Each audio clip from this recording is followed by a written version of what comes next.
Oh, Wendy Bell Radio is live. Hey, good morning, everybody. Good morning.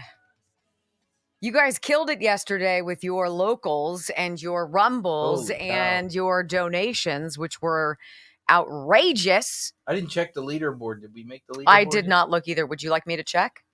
We were number 8. That's awesome, you guys. I mean, Dan Bongino walked through all of the stuff with the CIA bombshell stuff that we talked about, but certainly with some insider knowledge for sure. Right. And a monster audience. So for us, as little old us, to show up, I think it's delightful. I am having so much fun with this, thanks to you guys. By the way, thank you to Carol and another couple handful of you guys, I would say, who were like, you know what? I think your lib of the week yesterday was satire. And I was like, you're right. It was. That's on me. I'm not going to let you take the blame. And I looked back on it and I was like, oh, I did. This one fellow was great. He's like, don't you remember she was the one who did the video where she was going to sue her parents for having her because she didn't give them permission or something like that. It was totally crazy. And yes, and it says clearly right below it, when I looked at it, it said satire. And I'm like, oh man. Someone sent it to me and I didn't see it. That's my bad. So anyway, still funny. We appreciate you guys doing that. And Thank I'm you. sure there is a parent out there that feels that way. Right? And so I also have to say thank you, hello, and thank you to our friend George. He saw that I had some sassy socks on the other day, and so he thought he would send some to me that were better, and I want you to see them. So there's that one. If you can read this. It's got little pizza. There you go. Oh, hold on. The camera's going to go crazy because of your feet. So, George, I love my sassy socks. And they have those little nubs on them, like hospital socks, in the event that you slip and fall a lot, which I've been known to do. Oh, look, a generator. That is so exciting. I want to watch this for a while. I bet you dollars to donuts. There's going to be another one. There's going to be like pouring bleach into my gas tank. It's perfect. I wonder why yours gets bleach and I get Crown Royal. Maybe because they know that I'm the woman and I do the laundry and that you're the dude and you're just booze. I don't know. It was so random. I don't know. Oh, it's great to be with you guys. So good to be here. Thank you for being a part of this.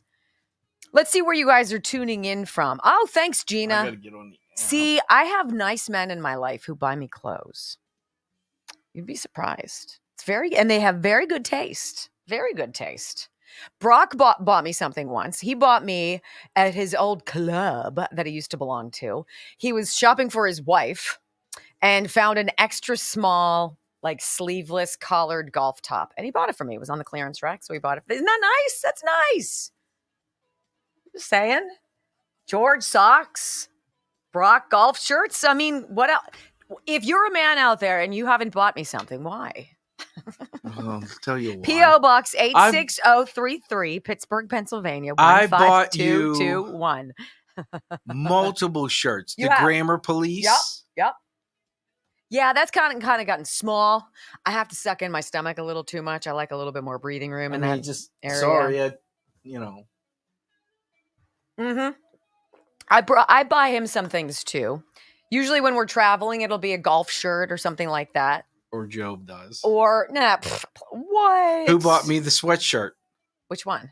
FU46. Oh, well, yeah, that was Joe. But when we went to Clemson and I bought you the $80 golf shirt. Well, that's your own.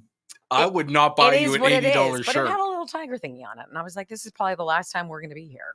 So I bought you. And then the hats, Brock somehow muscled in on our college visits. So wherever I went to college and saw with our son. Not everywhere. I had to buy Brock a hat. So not everywhere. I don't have a Clemson hat. This is what we're talking about. You have a Clemson shirt. Put it on your head and shut up. Okay. How about that? I don't have an LMU hat. Good morning, Nampa, Idaho. How are you? You know what? The LMU, the Loyola Marymount University pep store isn't great. So, but I'll get my best people on it at graduation. Mm-hmm. It's great to be with you guys. We got Cape Coral, Florida, Dallas, Rancho, Santa Margarita. Is it wrong that makes me think about guacamole? San Juan Capistrano. San Juan Capistrano. Very nice. Ramona, California. Wayne, I'm sure you are yawning. Yawn, Wayne. Great to have you here. Hi, Audmar. What's up, Razorback? Good to have you, Dee Dee. Uh-oh. She says I'm cooking with gas today. Did everybody notice in the thumbnail Donald Trump's face in the rock? No, they couldn't see it at all.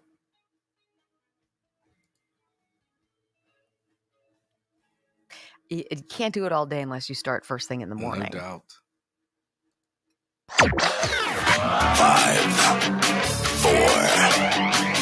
3, 2, 1. Welcome to your daily dose of facts to fight off the liberal gaslighting.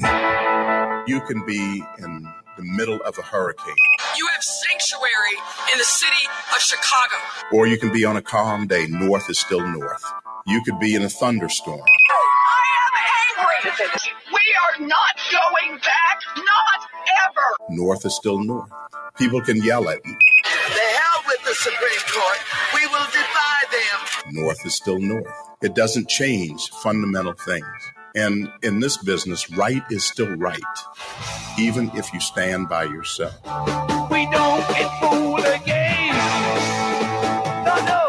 Live across the fruited plain and from sea to shining sea, we're converting the Marxist left 1 hour at a time on the Wendy Bell radio program.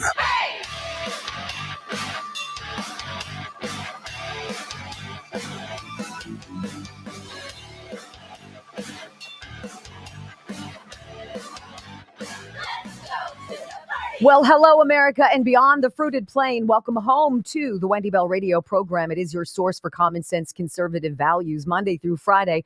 15 busy hours. We try to give you our best. We give you all of the sources. We tell you to double check us, to fact check, to make your own decisions. But more than anything, we just invite you to keep coming back day after day. This is a very interesting time in this country. I mean, we are witnessing our own personal revolution, as I think so much is coming out into the open, and it has to, and it makes you feel almost dizzy. But it's a good thing. It is a good thing because we know that the corrupt people out there, and there are so many, are completely terrified. And they know the only way they can stay in power is to lie, to cheat, to steal, to propagandize. And their audience is shrinking because nobody's listening anymore. Like I said, it is a great day to be an American, and we're going to walk you through a busy 3 hours today. If you are new, Wendy Bell Radio Network app, join us in the video. We're also on the radio. We're on Newsmax TV as well. No matter where you watch or listen, we're just glad you're here. Welcome home. I pledge allegiance to the flag of the United States of America and to the republic for which it stands, one nation, under God, indivisible, with liberty and justice for all. Amen. When I was a little girl, my mom and dad decided that I should try out for the local community softball team. I was probably 10, and I wasn't even remotely coordinated, but there was a flyer that went around school, and it came home in my backpack, and my folks talked about it, and they were like, absolutely. It's the one thing my sister, who was older than I was, did not do. She seemed to be naturally gifted at most everything she did. I had to kind of work harder at it, especially when it came to coordination. I was very long and gangly and not terribly coordinated. So needless to say, my dad went out in the yard with me, and he took a bag of tennis balls they were. And we went up to the local elementary school, and he would just throw balls at me, and I would try to hit them. And I did okay. I was fine. I tried out. And if you've ever had a child, or you're a product of the 70s or the 80s, I don't know if they do it like this anymore, probably so, where they kind of have a ranking on your ability. Everybody's gone out. You've had the fielding, the pitching, the batting expose. They rank you in some numeric fashion. And then you're picked in some lottery to make certain that the teams can be as even skill-wise as possible. Well, I can tell you without equivocation, I was the last one picked. And it was the situation where I knew I was the last one picked. I was terrible, right? Now, of course, as it would go, I would work hard every single year and I would get more and more interested, much to my parents' dismay, because I enjoyed the game and I got better to the point where I was never a star player, but I certainly wasn't in the lower echelon of being picked. The Gold Dusters. Can't you see me as a Gold Duster? Oh, yeah. And I was thinking about that this morning while I was considering this phenomenon at our border. And how does softball from the 70s relate to that?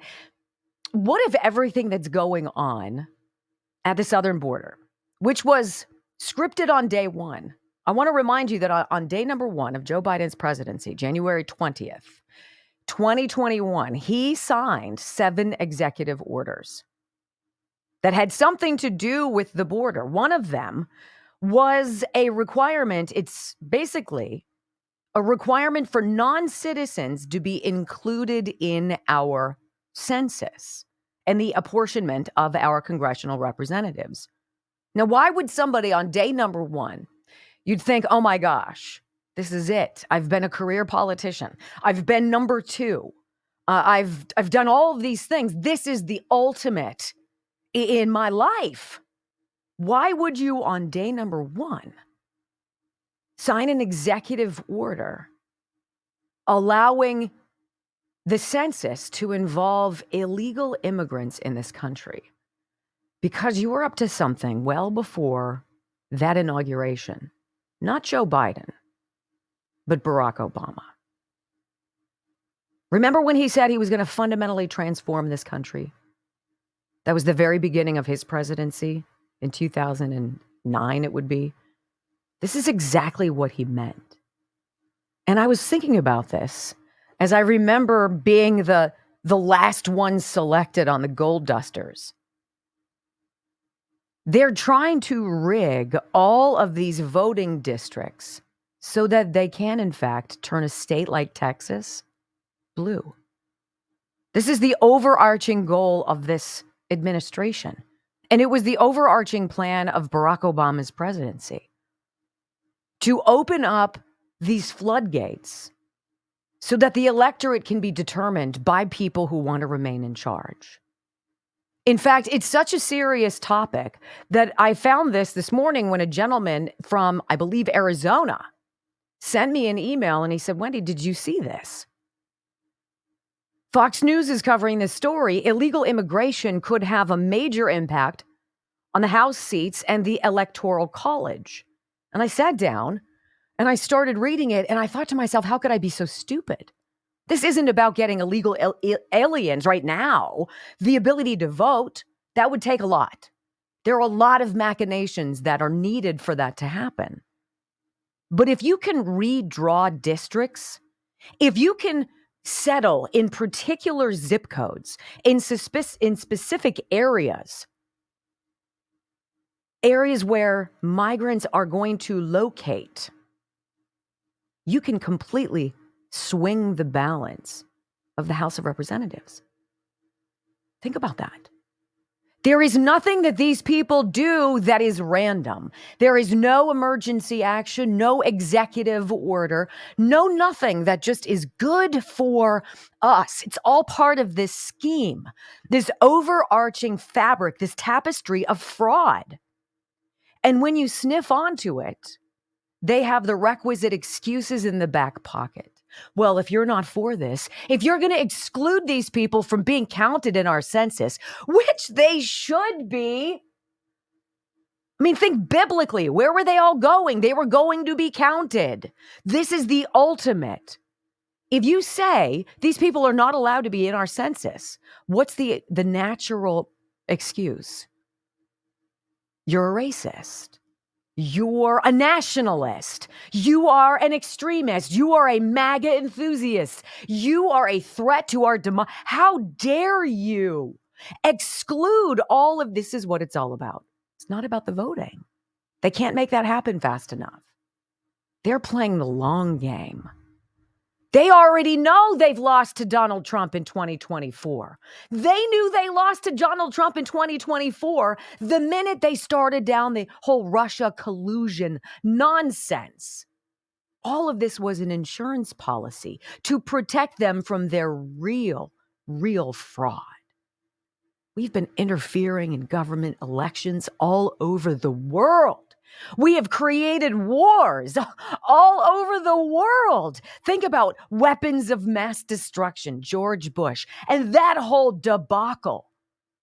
Vladimir Putin is exactly right. It doesn't matter who has been in the White House. It's who controls the White House. And until Donald Trump, it was the same people. Isn't this why, when asked, and this video is now all over social media, some reporter, I believe, sitting down with Vladimir Putin and saying, who would you prefer to win in America, Joe Biden or Donald Trump? Vladimir Putin says Joe Biden because he is a predictable politician. You know his moves. That's not the case with Donald Trump. Isn't it so funny that this whole notion of collusion, which was manufactured as a wrap-up smear, is the biggest deceit in, I believe, American political history, all predicated on garbage, because they knew Donald Trump wasn't going to be down with all of the crap they've been pulling behind our backs for years. That is exciting. So, as I was thinking about stupid softball being picked last on the Gold Dusters, this is what they want. They want to rig the teams. They want to choose the borders, move people into the districts that need a little boost. And they've been working on this for years. Years. They couldn't get it done in Barack Obama's second presidency. So they're doing it now in his third. And you and I are living proof of that, our awareness. So coming up on the show today, we're going to walk through multiple issues. You hear about these allegations, pants on fire. Russia wants to use nuclear weapons in space against us. What? Do you believe this? Let's go there next on the Wendy Bell Radio Network.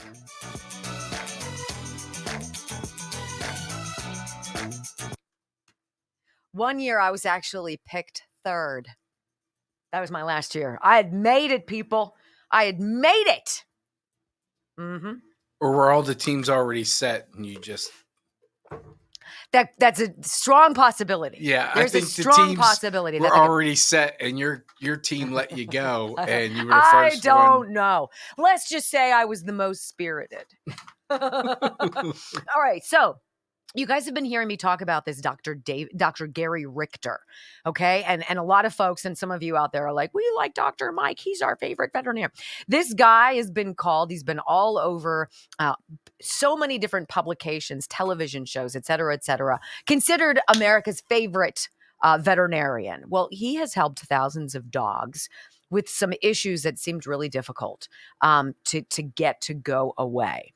And he's got a video that he wants you to watch. And I just watched it. And I want to tell you, it's totally worth it. As a dog lover and a dog owner, he talks about something that I'd love to know more about, which is table scraps. Who doesn't give their dog table scraps, right?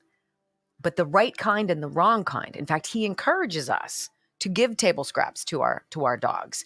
But he goes through some things that I didn't even know about. You know, chocolate's bad for them, right? But he's going to go through some things that you might not have thought about. I think it's a great video. And I totally invite you to watch it because I wouldn't tell you to if I didn't think it was worthwhile. UltimateDogHealth.com. And he's basically made this video, he says, to alert you to something every pet owner must know. If your dog's coat is dull, if their energy is low, if they're itchy, if their ears are red, if they're stinky, this is your video. UltimateDogHealth.com/Wendy. I always have questions about my dog, and I don't have a direct line to Dr. Mike like some people do. Yes, you do. I'm not going to call Dr. Mike and be like, hey, I've already texted him poop.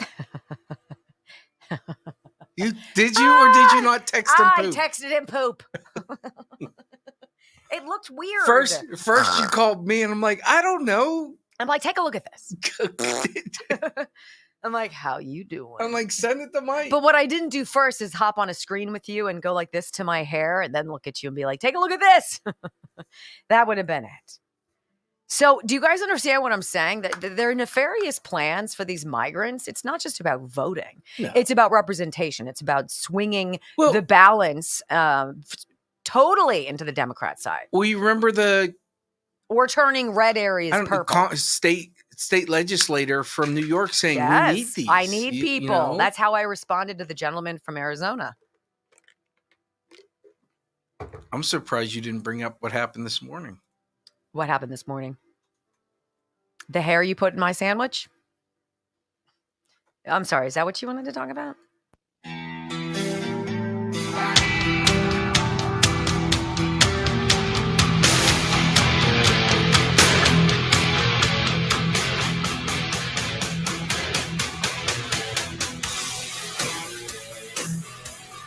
I know I'm not alone when I say this, that I believe nothing anymore. I don't believe anything I hear, I read, nothing. And it makes me angry.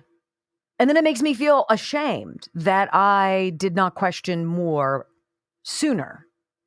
That I didn't look at this idea of this mass influx of humanity and go beyond the obvious idea that, oh, they clearly want them to win Democrat votes. And so they're presuming that by opening all the doors to these folks and giving them all these freebies, that they'll be more inclined to vote Democrat.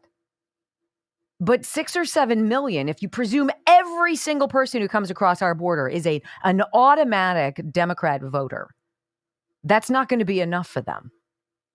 And I feel stupid that I didn't see it. You know, and I'm angry as I hear these reports yesterday.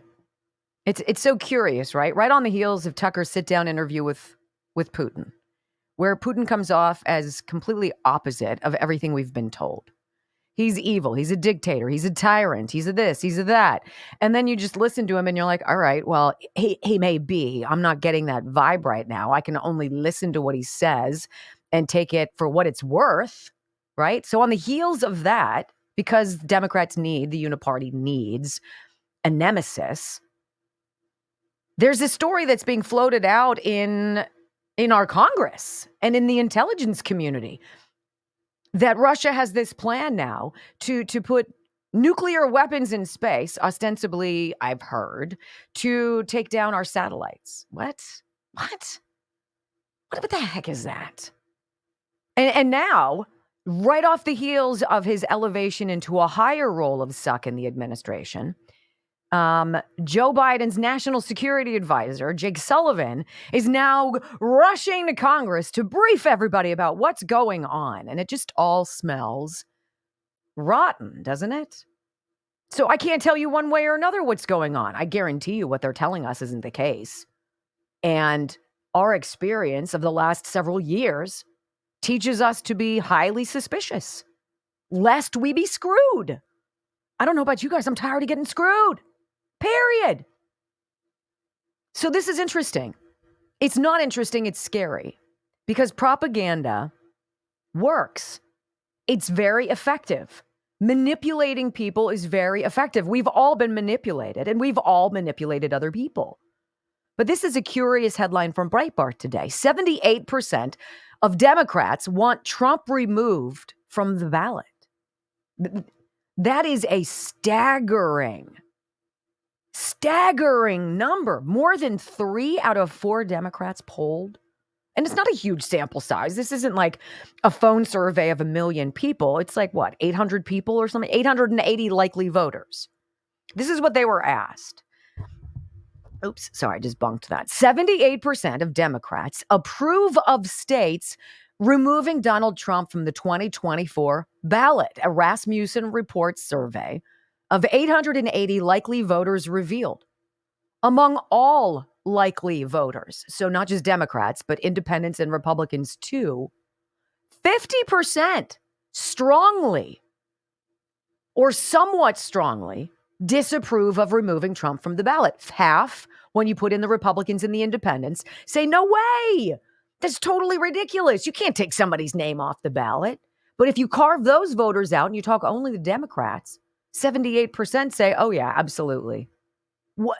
That is a remarkable disconnect. That is a remarkable pass go, and do not collect your $200. On the flip side, 47% strongly or somewhat strongly approve of state officials removing Trump from the ballot. That's of all parties. I wonder if people, when they're asked that question, are you able to separate whatever you think you know about Donald Trump and instead look factually at where we are today after 3 years of Joe Biden and after 11 years of Barack Obama versus where we were after 4 years of Donald Trump? And you're willing to bypass that financial reality about where we were as an economy, about how we felt individually, how we were in our safety and security, how we believed our children were, our optimism about the future of this country, vis-a-vis where we are today. And 78% of Democrats think it's perfectly reasonable for states to say, you know what? I don't like that guy. He's not been found guilty of insurrection, which is a predicate to being eliminated from the ballot. But we're going to skip that anyway because we don't like him. Screw him. 78% think that that's okay. Because a tit for tat is going to be of tragic consequence for these United States. Can you imagine what the end game could be? Anybody with any legal person behind them could file some kind of a lawsuit challenging the not just electability, but the ability of any individual out there to run for office. And 78% of Democrats think that is A-OK. Rasmussen also asked these same 880 people if the January 6th, mostly peaceful protest against the vote fraud at the U.S. Capitol should, quote, be considered an insurrection that attempted to overthrow the government. 48% of the respondents said yes. 43% said no. See, this is frightening to me. This is the effect of propaganda. There were no weapons that were recovered from the Capitol that day. I don't know what gang of misfit boobs would go somewhere with the intent of overthrowing their leadership and storming the castle and not having any kind of weapon with them. 48% have been conned into believing January 6th was something other than the setup that it was. And that scares the liver out of me. Coming up on the Wendy Bell radio program, the illegal and preemptive war against democracy. You're going to have to buckle up for this one. Coming up next.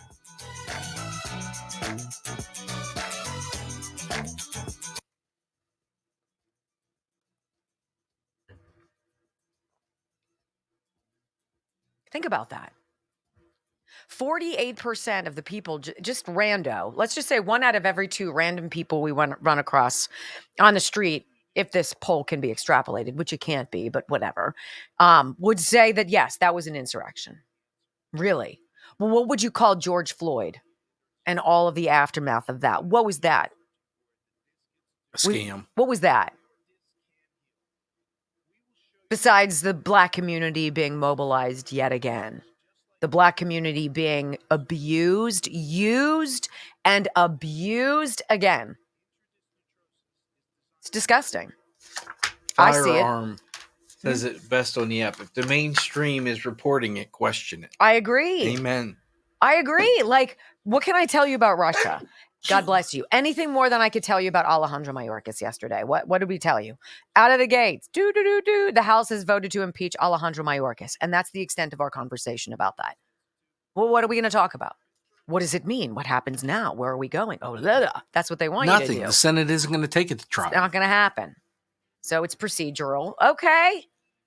Why didn't they want us to talk about the House oversight hearing into Tony Bobolinsky.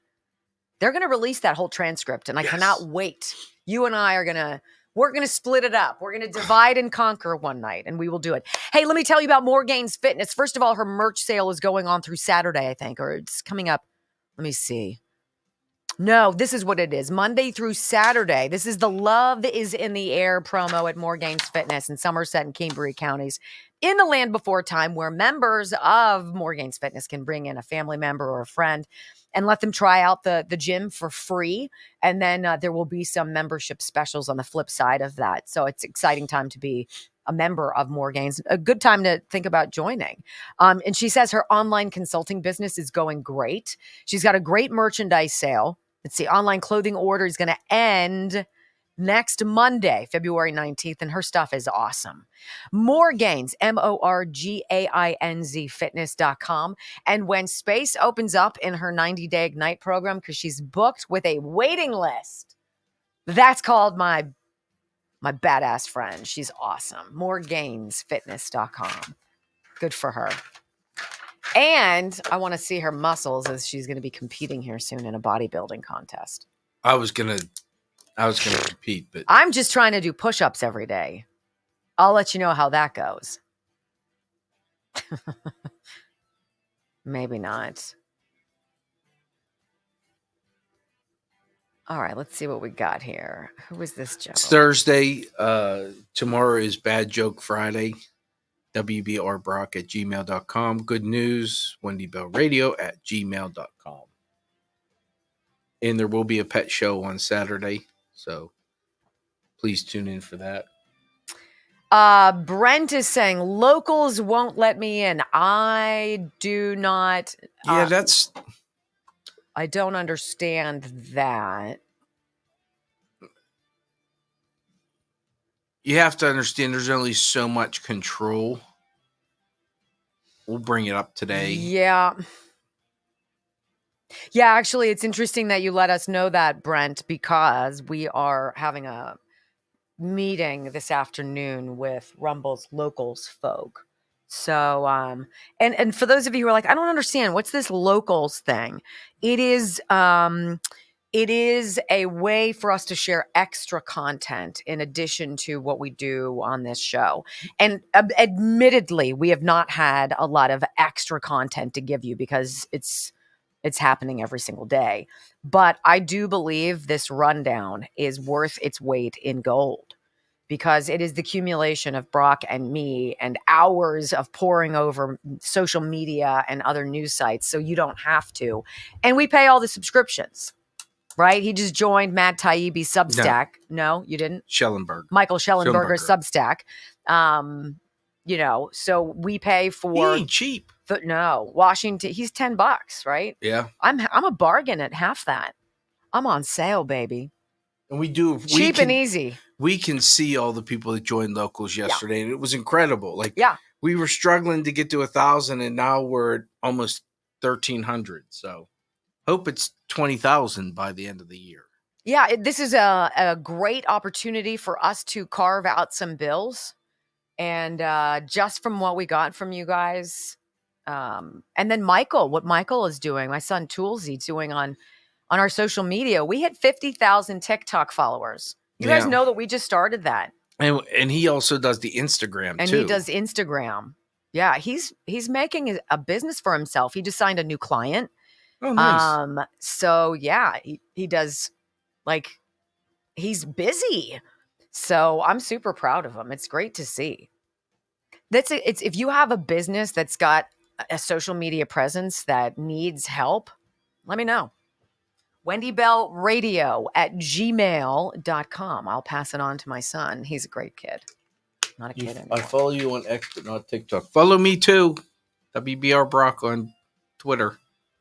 I'm starting to do more on there. Mm-hmm. I don't do a whole lot, but I keep in touch with what other people are talking about there. Right. I think it's a good way for us to stay in touch. Whatever. Not on Facebook. That's what we're treating locals like. Mm-hmm.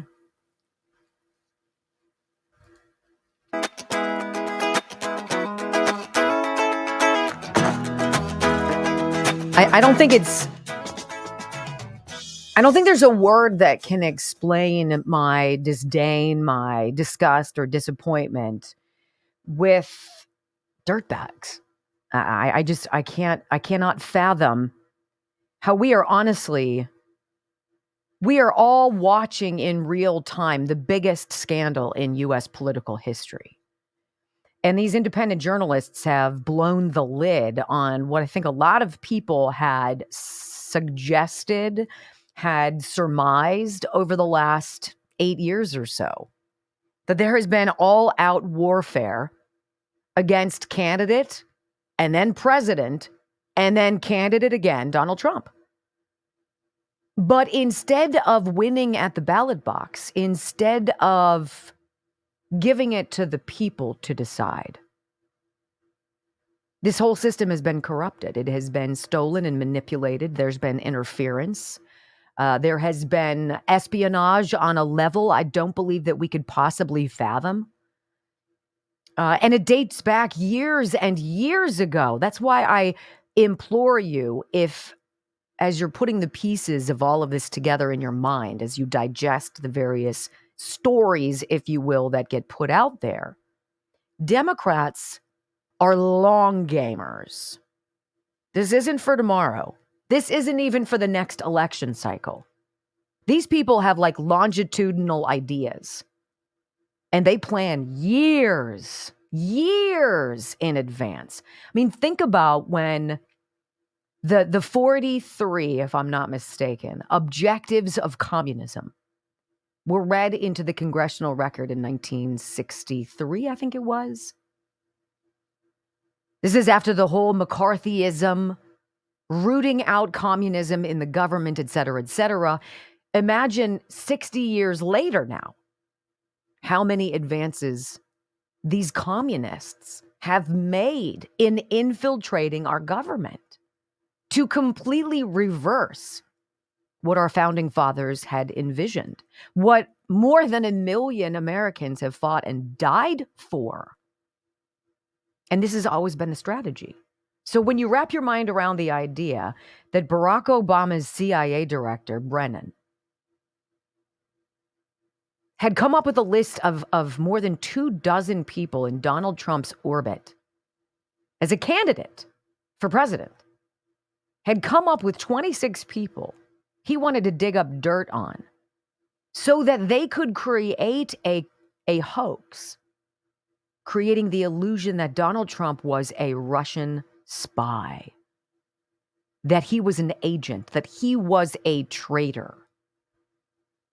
And they could come up with nothing. In fact, whatever they created, using other countries, other English-speaking countries, to help them come up with what they couldn't, because they had to manufacture it. When you think about the depravity there and how desperate they were, Donald Trump poses a much greater threat to the establishment than I think most of us on the outside know. And it is my firm belief that he knows everything.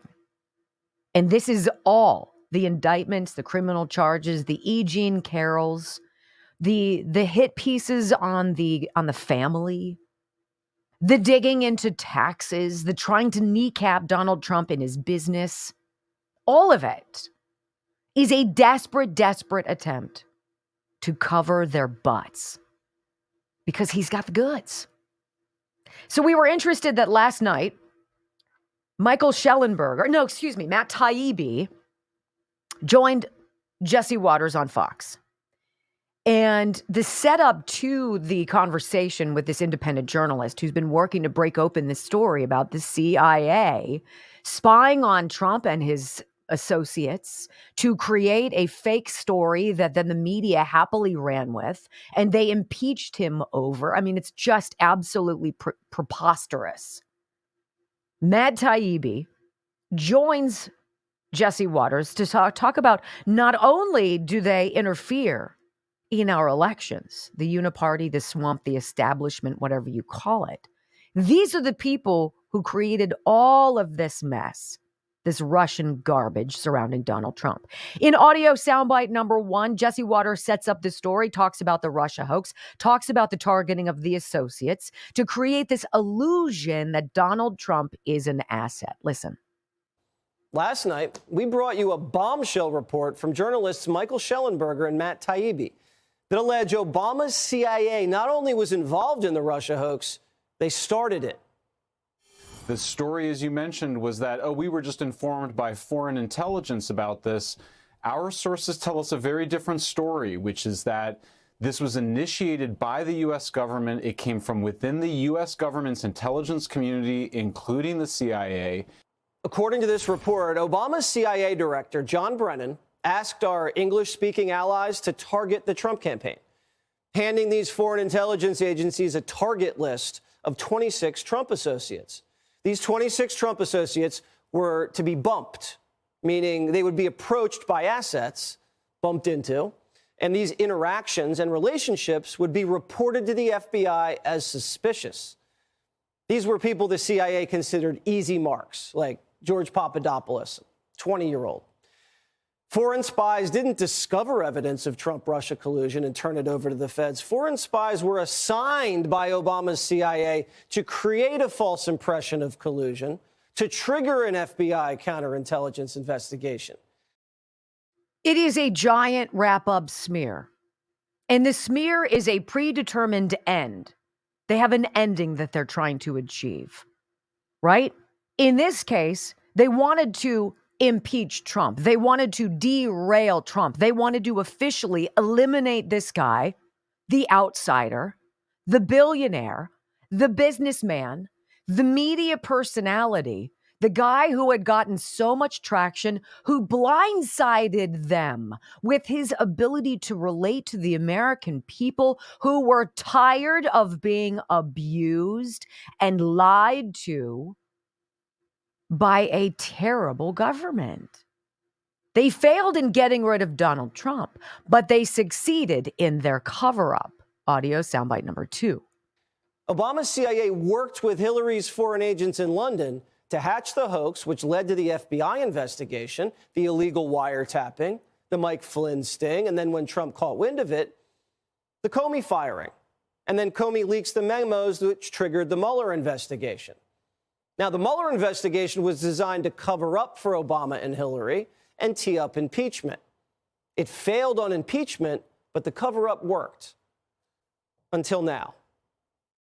Now it's out in the open, and they are freaking. And they're freaking about this binder, right? We've talked about these materials. There was a House Permanent Select Committee on Intelligence meeting, a hearing, a document that was produced. It was 10 to 15 pages long, we understand. That's part of this binder. Findings of how many people, how deeply corrupt the Obama administration was, how deeply corrupt, obviously, Joe Biden's administration is, all of the various players in the whole idea of taking down Donald Trump. So this binder is apparently where? It's, quote, where is it? Jesse Waters talks about that. Go. New reporting by Matt Taibbi and Michael Schellenberger revealed that House investigators had discovered the root causes, but their investigation and all of their documents were confined to secure rooms in Langley. And when Trump was leaving office in those hectic final days, he attempted to declassify this material, which started a battle between former CIA Director Gina Haspel, the Department of Justice, and the National Archives. The report says someone may have taken this binder of material exposing the entire intelligence community out of Langley. And it may have been what the FBI was looking for when they raided Mar-a-Lago. So this binder, apparently, Cassidy Hutchinson, you remember that name. She was, I think, Mark Meadows' right-hand woman as he was Donald Trump's chief of staff. And apparently in Mark Meadows' office was a safe. And they kept this binder in the safe. And I find it intriguing that the January 6th committee had Cassidy Hutchinson come in and ask all sorts of questions, not just about the allegations of Donald Trump lunging from inside the presidential limo for the steering wheel, demanding to be taken to the Capitol on January 6th. They also asked her about the binder. And when did she see it last? And did Mark Meadows leave the office on January 20th with it? Where could it have gone? And now all of a sudden, all of those interviews, we know, have been erased. Isn't that interesting? This is the point where Matt Taibbi, one of the journalists who's broken this story about the CIA, is introduced by Jesse Waters. And Jesse asks him, hey, didn't John Durham, wasn't he supposed to look into all of this? Like, why did we spend millions of dollars and wait for this clown to come up with nothing? Listen. We were told that this special counsel, Durham, was going to get to the bottom of it. Are you saying he missed this? We were told that the scope of the Durham investigation was limited to a few areas and that he wasn't looking at this particular direction. The information that we have, the investigation that was conducted by the House Permanent Select Committee on Investigations of Intelligence, what they found was a broad political espionage campaign, and there were two main conclusions that are at the center of our reports.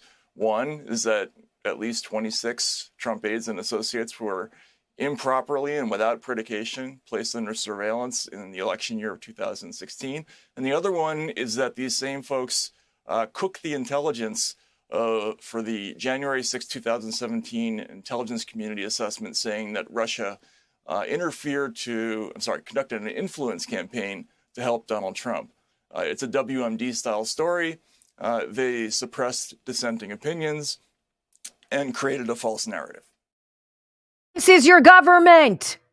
This is your CIA. This is your FBI who rolls in heavy pre-dawn hours to shake down a Catholic dude in front of his 7 kids. This is dirty. But what comes next is, I believe, a fantastic smokescreen cover. Jesse Waters is going to ask Matt Taibbi, okay, so there's this binder. We hear it might be missing. We know that they're freaking out that Donald Trump has it, that when he wins re-election, he is going to declassify and make it public so everybody can see for themselves. What are you hearing about the binder, Mr. Taibbi? And what he says is going to be very, very interesting to you. And we're going to play that for you here in just a moment. And finally, he's going to be teasing part 3, which comes up tomorrow. We have subscribed to Matt Taibbi or Michael Schellenberger's Substack, so you don't have to. Remember to, but you can because he's a great guy. Remember to join our Locals page where you'll get access to all of these story ideas and all the clickable links. Locals.com, Wendy Bell Radio. Quick time out when we come back. Where is that binder? Listen to the smokescreen next.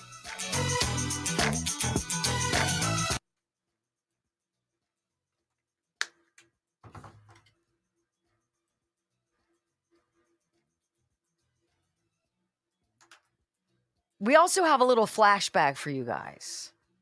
A little flashback, little Obama, little Don Lemming. I labeled it, oh, Dawn. I heard you say, oh, Dawn. What a dipstick.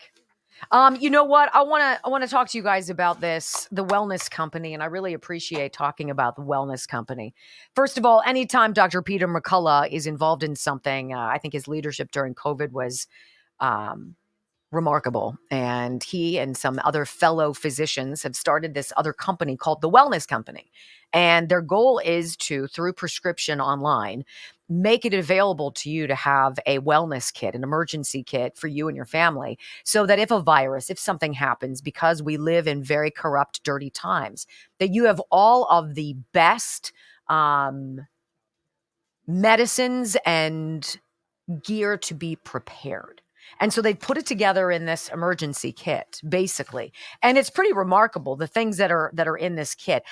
I can't pronounce the vast majority of the medications, but it's 1, 2, 3, 4, 5, 6, 7, 8, 9, 10, 11, 12, 13 different medications, along with adhesive bandages, gauze pads, iodine, a travel emergency guidebook as part of the travel kit. There's all sorts of things in here that you and your family would benefit from in the event that whole supply chain, where 90% of our pharmaceuticals come from China, if it goes haywire. Like, we want to be prepared. It's sort of like having extra meat in your freezer, extra bottles of water, extra batteries. Why not have an emergency wellness kit, right? And you can by going to the wellness company, twc.health/Wendy. twc.health/Wendy. Use my name and you'll get 10% off. I think it's really worth considering. Why not have that? And then maybe next week we might talk again about the travel kit, because I think the travel kit is so smart. Have something. I mean, and when you're there, you can look at the travel kit too. Like, be prepared when you go out of town, especially if you have little kids. Last thing you need is to be stranded somewhere where you don't have your access to your doctor or to a pharmacy, and you're stuck and you're like, fudge, what am I going to do? The wellness company, twc.health/Wendy, 10% off with my name. Real quick. Yes, sir. Matt Taibbi, for the people who don't like him because he wrote a book about Trump and isn't Trump, you needed guys like Matt Taibbi for anyone on the other side to even read it, let alone believe it, even to just read it. Because if someone on Trump's team writes it, they're going to be like, well, that's just a Trump sympathizer or Putin puppet. Beyond that, you can see how physically exhausted he is. Yeah. In this, I mean, they're like bushed, uncovering the depths of suck. So let's bounce back to Jesse Waters. He has independent journalist Matt Taibbi on his show. And I have to say, he and Schellenberger, who both, I believe, skew Democrat, vote Democrat. I can only imagine the education, the eye-opening, the aha moments along the way that they have experienced as Elon Musk made all of the Twitter files available to them and gave them unfettered access to click on whatever it was that they wanted. I mean, to see that perhaps the side that you were rooting for, you gravitated towards, was dirty. They all are, right? That's like the only thing I can surmise from all of this. These people are playing like soap opera games that have real devastating consequences to we the people. So let's talk about these top secret materials. Jesse Waters is going to ask Matt Taibbi, so what's up with the binder? Where is it? Who's got it? What's the story here? Of course, we all believe that, as, of course, what sparked the raid at Mar-a-Lago, that Donald Trump has it, that there were multiple copies of it, and he certainly kept one. He was going to declassify all this information before he left office. Listen to the question. We heard multiple versions of what the binder is, how many binders there are. We heard there are as many as 3. But we do know a couple of concrete things. We know that only a share of the HIPSI investigation ever got out. Of course, people are aware of the Nunes memo, which led to the investigation of abuses of FISA. We know that there was a report done into the origins of that intelligence community assessment, which supposedly never left a vault on the grounds of Langley. That's like a 17 to 20 page report that was confirmed by multiple sources. Apart from that, we were told there are numerous other investigative materials that may or may not be these binders that stories are referring to. But we know that there's a lot of stuff that didn't get out, that there were thousands of hours of investigation, and their conclusions have not yet been declassified. And guess who plans on doing so? So the final comment, and I think these last 14 seconds that Jesse Waters says is important, because Joe Biden is not innocent and not, he can't say that he has not been involved in this political prosecution of Donald Trump with all these cases. Listen. I am interested in your reporting that there is, I guess, heavily redacted FOIA documents that suggest that Joe Biden has been collaborating with the intelligence community to prosecute these federal cases against Donald Trump. And we'll see how that shakes out. That is election interference. 100%. Who wants to go back in time with me? Here's Barack Obama, 2020. As Donald Trump was saying, Leslie Stahl, pay attention. No, Mr. President, this is 60 Minutes. They were spying on me, Leslie. No. Well, Barack Obama felt the need to come out and try to do this to disclaim or disprove that. And listen and tell me how he did. Go. The allegations are so absurd that even Republican controlled committees, looking into it, have dismissed them. And, Attorney General Barr has dismissed them. But, this is an example, I think, of a larger problem. Well, two larger problems, which don't get as much attention, understandably, when you've got high unemployment and a pandemic raging, because it doesn't touch people's day-to-day lives. But one of the central foundation stones of a democracy is the idea that you do not allow the politicization of the criminal justice system, the intelligence system, the military, right? That is stuff that you keep out of politics. That's former US President Barack Obama there, calling Donald Trump's allegations that he interfered in the 2016 election as absurd. Oh, it was so absurd, in fact, that Don Lemon, yes, I know his name is Lemon. He is a lemming. Don Lemon had to jump on the bandwagon. This is the problem with media that doesn't do any of its own independent fact-checking. They don't do what Michael Schellenberger and Matt Taibbi did. This is Don Lemon, 2018. Is this the origin of the baseless claims? No facts, zero. How do you like us now, Don? Maybe the biggest lie of all. Repeatedly, and with no facts to back him up, making the outrageous claim that the so-called deep state spied on his campaign. He did it again today. But I hope it's not true, but it looks like it is. It's not true. It's a lie. Did the intelligence community spy on President Trump and his campaign? No, we did not.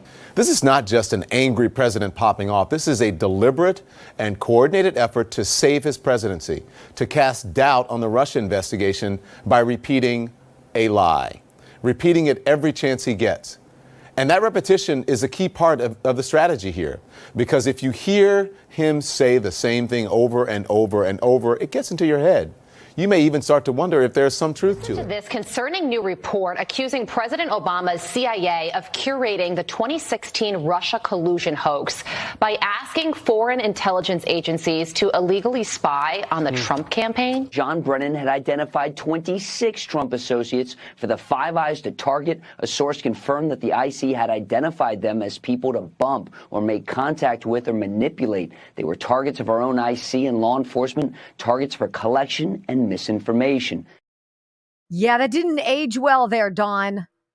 Isn't it truly remarkable when you hear the ego and the arrogance and the ignorance of these people who demand that we listen to what they say and believe them? What a shame. How predictable. Coming up, hour number 2 of the Wendy Bell radio program. So if you didn't spend $10 to get into the Substack and read the next chapter of this blistering report about CIA of suck, we did. And we're going to read you these new developments coming up next on the Wendy Bell Radio Network. We didn't. Brock did. Brock took one for the team. Hey, I've got the New York Times and the Washington Post, so, you know. I have everything else. You have everything else? What everything else do you have? Tucker, Daily Wire, Daily Caller. Mm-hmm. I have Epic Times. Blaze. You have the Blaze. I have Epic Times, too. Well, now that's silly. I have Washington Examiner. I have the Washington Times.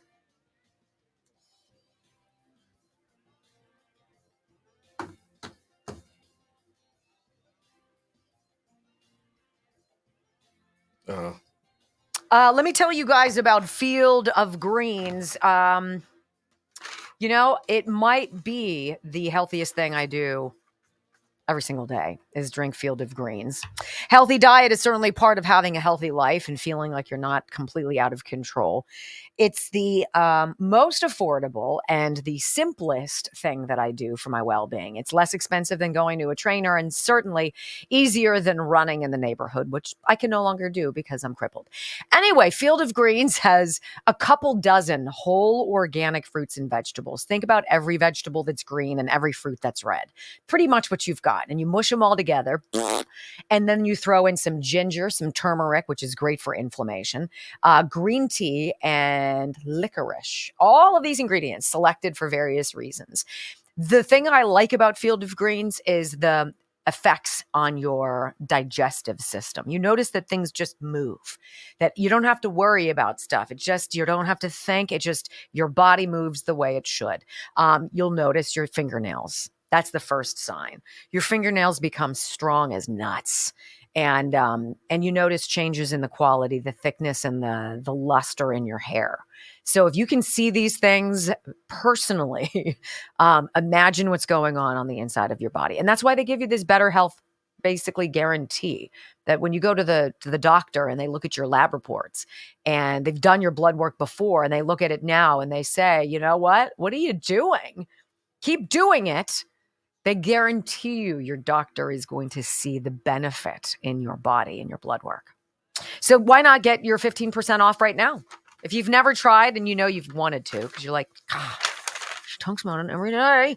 Why not go to fieldofgreens.com and use my name, Wendy, 15% off all new first-time orders.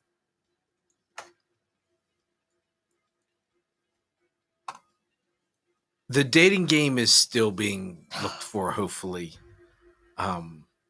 Here's my challenge. The one place it would be in a basement bedroom where Michael has been relegated to spend his last several months while our house has been under construction.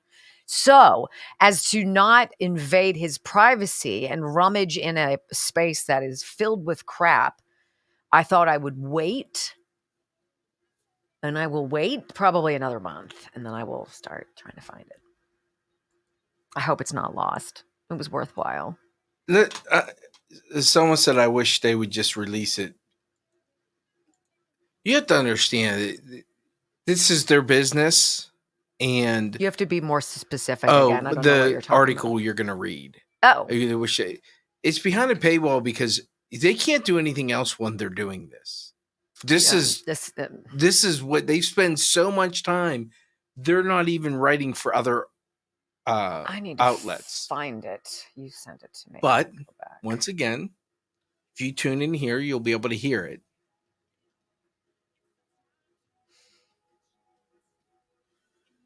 Yeah, this is one of those things. Like we wanted to find this, and I wanted to read it to you. And I think that it should not be complicated. It's a handful of pages, but we'll get through it expeditiously. And I think you will have more story time with Wendy. You will have more information from which to make decisions, right? I don't want anybody telling me, what to think, but I would like access to information that doesn't always suck. It should not be difficult, but it's apparently pretty difficult. I agree. There's a lot of subscriptions to have out there. I don't disagree with you one bit. Yep. Well, you're going to have to choose. But to be independent, you're going to choose what you're going to want to spend money on. Right. And I agree.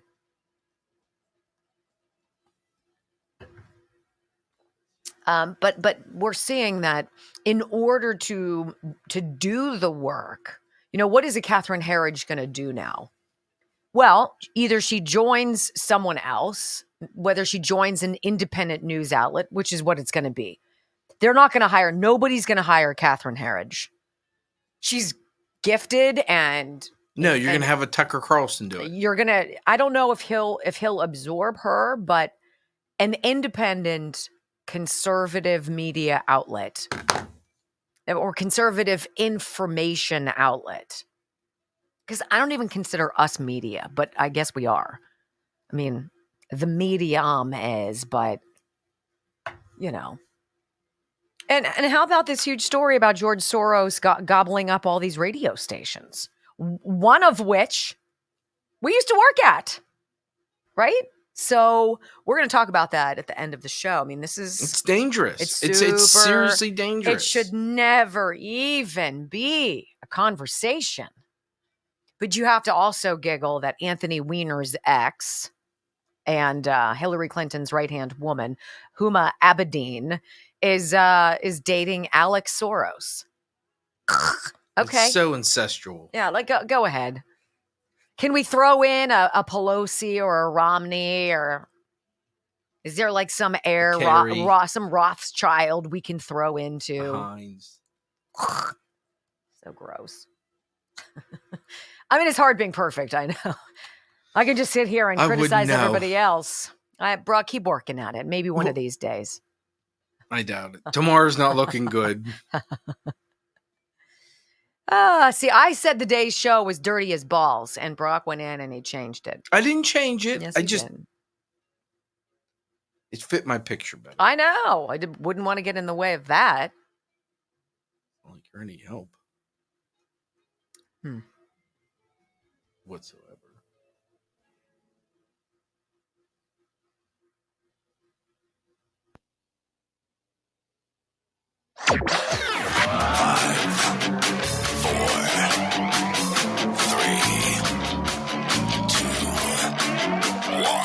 Wendy Bell. Inspiring solutions to save America, one show at a time. Are you ready to get on board?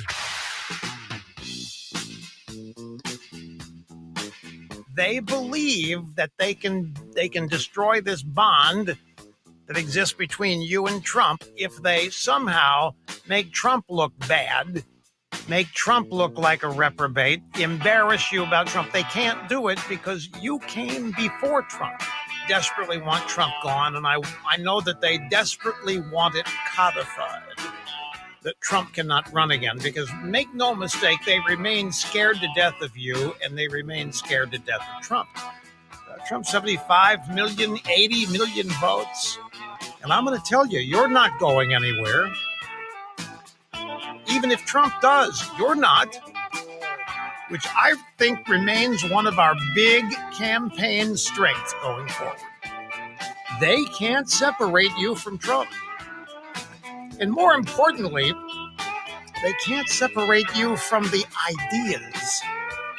They can't separate you from MAGA.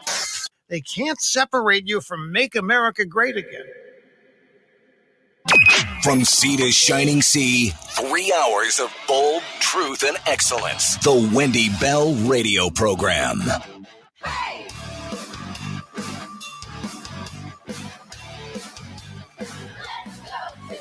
Welcome back. Hour number 2 of the Wendy Bell Radio Program is on the clock. Remember our podcast, Wendy Bell Radio, wherever you get your favorite listening materials. 2 million podcast downloads strong. That means 2 million people who've taken the time to go to their store and go Wendy Bell Radio and get it down on their phone or their device. We appreciate you. Thank you so much. You know, the illegal and preemptive war against democracy, that's what this is. As I've said, and I'm pretty sure you would believe and agree, that this is the biggest political scandal in U.S. history. This idea of the Obama-Biden White House, a CIA and an FBI director launching an illegal and preemptive war against democracy, getting caught and then covering it up for 8 years. That's what we are up against. And these independent journalists that we've been telling you about, have been digging into these stories. Now, look, you've got to be an independent journalist anymore to get anything done. Because if you are owned by one of these conglomerates, they tell you what you can and you cannot say. It is what it is. So what do we see? Peeling off from your mainstream news people who are curious, people who want to do more. And one of them is Michael Schellenberger. Now, I want to read to you what I believe is a very interesting, this is actually Matt Taibbi, isn't it, Brock? Is this Matt? This is Michael. So this is Michael Schellenberger's part 2 of this explosive series. basically uncovering how the CIA spied on Donald Trump and the people in his inner orbit, even people who were cursorily involved in his politics, to go on a fishing expedition to find something, to find something with which to create the narrative that Donald Trump was a traitor. And what they were left with, a stupid dossier of ridiculous proportion involving absolutely outrageous allegations that even the dumbest among us were like, what? He wanted to sleep in Obama's bed and do what? Right? So here is the Substack, Michael Schellenberger's Substack. This is behind a paywall. We paid to get it because we believe you need to hear this. And this is what it is entitled. U.S. government is hiding documents that incriminate intelligence community for illegal spying and election interference, say sources. Remember, Donald Trump's impeachment, the first one was about him trying to get Zelensky to spy on Joe Biden. It's not at all what was going on. Pretty sure Ukraine was helping with the takedown of Donald Trump well before that. Here's how it goes. Last December 15th, as Americans decorated trees, lit menorahs, and prepared to tune out for the winter holidays, CNN ran an extraordinary article titled "The Mystery of the Missing Binder: How a Collection of Raw Russian Intelligence Disappeared Under Trump." Co-authored by Natasha Bertrand, the gargantuan expose claimed a mysterious binder of, quote, highly classified information related to Russian election interference went missing in the chaotic waning days of Donald Trump's presidency in January 2021, raising concerns that some of America's most, quote, closely guarded national security secrets could be exposed. Well, CNN and its intelligence sources meant exposure in a bad way. Sources have told Public and Racket, these are the Substacks that Taibbi and Schellenberger work with. Sources told Public and Racket, however, that the secrets officials worry about and worry might be exposed are actually ones that would implicate them in widespread abuses of intelligence authority dating back to the 2015 and 2016 election season. Quote, "I would call the binder Trump's insurance policy," said someone knowledgeable about the case. He was very concerned about having it and taking it with him because it was the roadmap of Russiagate. Transgression ranged from Justice Department surveillance of domestic political targets without probable cause to the improper unmasking of a pre-election conversation between a Trump official and Saudi Crown Prince Mohammed bin Salman to weapons of mass destruction style manipulation of intelligence for public reports on alleged Russian influence activities. The CNN report claimed intelligence officials were concerned about the disclosure of sources and methods that informed the U.S. government's assessment that Russian President Vladimir Putin sought to help Trump win in the 2016 election. They should be concerned. The story of how a team handpicked by CIA Director John Brennan relied on cooked intelligence to craft that January 6, 2017 intelligence community assessment is the subject of tomorrow's story, the last in this three-part series. And my friends, I will bring you that as well. Corruption, not tradecraft, is what officials are desperate to keep secret. The missing binder story has several variants. Sources offer differing answers on the question of whether anything of consequence is actually missing. They give mixed accounts of Trump's frantic last efforts to declassify Russia-related material. But nearly everyone Public and Racket spoke to agreed that the tale obscured a broader and more important story. Dating back to the release of the so-called Nunes memo in 2018, exposing the corruption of the FISA application process, senior intelligence officials, including Trump's CIA director, Gina Haspel, have repeatedly blocked attempts to declassify information about the Trump-Russia investigation. They had good reason to obstruct the release of these documents. As Public and Racket reported yesterday, the CIA had foreign intelligence agencies run an illegal spy operation against then-candidate Trump's presidential campaign in 2016. This illegally acquired intelligence was used to justify the FBI's official probe, Crossfire Hurricane, which in turn spurred the investigation of special counsel Robert Mueller. The documents in question are said to contain information about the legal justification for those investigations, or more specifically, the lack of justification, among other things. Should more of that information be made public, it might implicate a long list of officials in serious abuses. Questions like these may be answered if the 10-inch thick binder of sensitive documents about the origins of the Russia probe is made public. Fear for reputations and careers, not national security, is what has intelligence officials panicked. Now, multiple sources believe that Trump's possession of the binder, or one of multiple binders, led to the FBI raid of his home in Mar-a-Lago, which led to the prosecution of Trump by Justice Department Special Prosecutor Jack Smith. A source close to the House Intelligence investigation said, "We think a lot of that product in Mar-a-Lago is what investigators went through. The FBI was worried that there was a copy of the binder there." A source close to Trump said, "I think retrieving the binder was part of the FBI's motivation. It was Russiagate. It was years of FISA surveillance warrant abuse. It was doing a 702 FISA query to surveil 300,000 Americans. It was using taxpayer dollars to fund the Steele memo and get Justice Department lawyers when we fired Christopher Steele. It was the mountain of corruption we uncovered." But another source with significant knowledge of the Russiagate investigation was skeptical.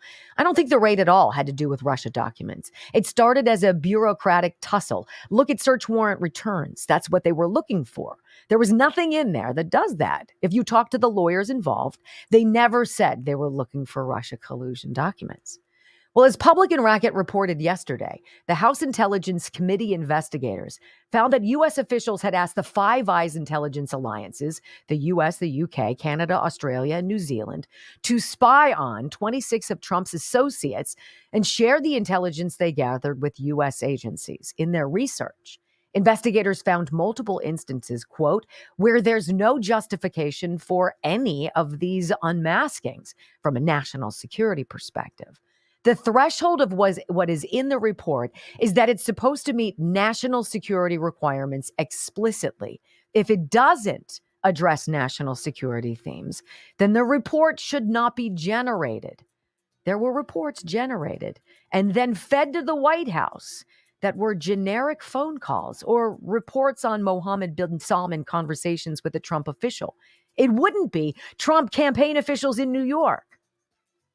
So he's explaining to you what people who know what these documents say are wanting you to believe. What happens next? Why did the binder get created? And where could it be now? Michael Schellenberger with that next on the Wendy Bell radio program.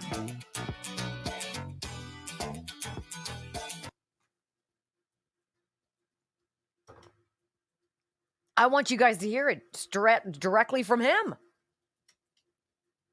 In their research, investigators found multiple instances where there is no justification for any kind of surveillance of this nature at all.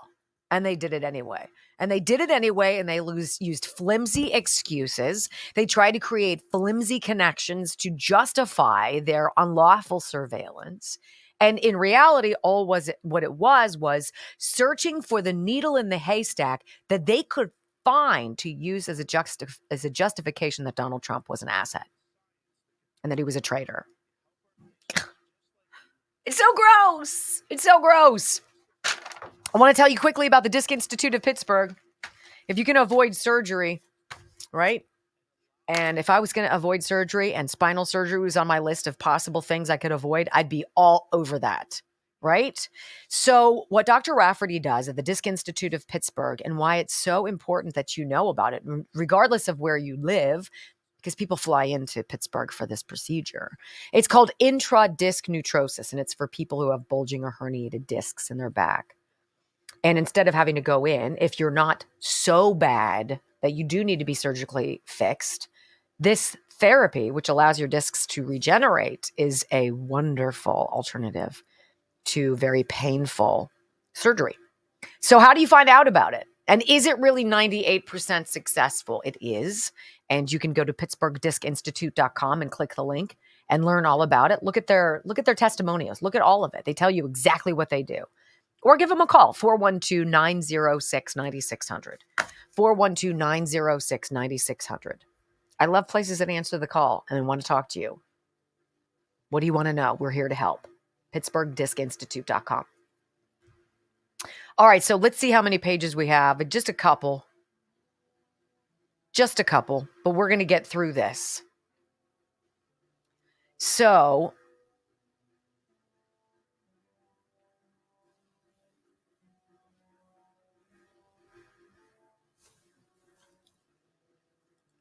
I personally think this is how it had to happen. It had to come out in bits and pieces. It couldn't come out all at once because I don't think a lot of people would have taken the time. They would have just ignored it. And the more that comes out, something's going to get missed. This way, there's a little bit trickling out at a time. Enough for... And it's slow and it's steady and it feels like you're not going anywhere and that nothing's being fixed. And I get it. Enough time to you dig into it. Like, you guys aren't a typical American. You're doing research. You're reading into things. You're connecting the dots. Most Americans want the dots connected for them in less than 5 minutes.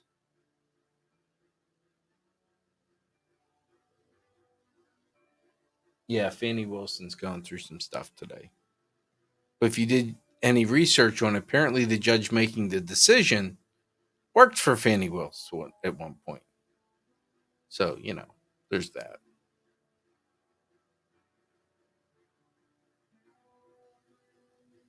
I agree, Famous Jameson. You have to change people's minds slowly.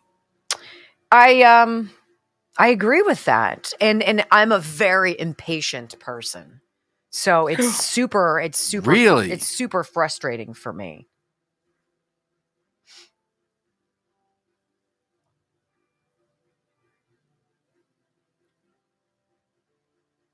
Remember, it feels, I agree. It feels like torture sometimes. But you're ahead of the curve. Right. That's why it's frustrating, is because we're just trying to give you nuggets. So you're like, I want to know more about that. Right. I want to know more about that. What's that?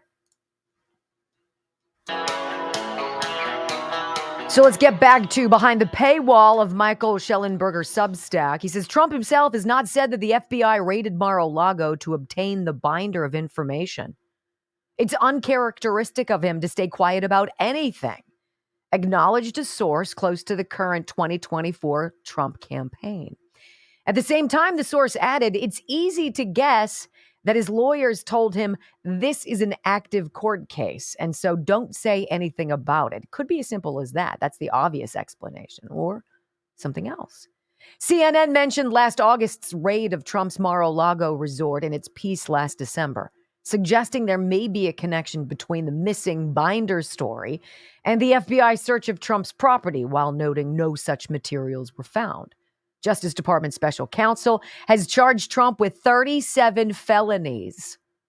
37 felonies connected to his removal and withholding of documents that allegedly contained national security information.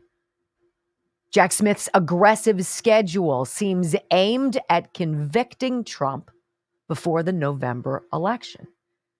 And the FBI's Mar-a-Lago raid was controversial even within the Bureau.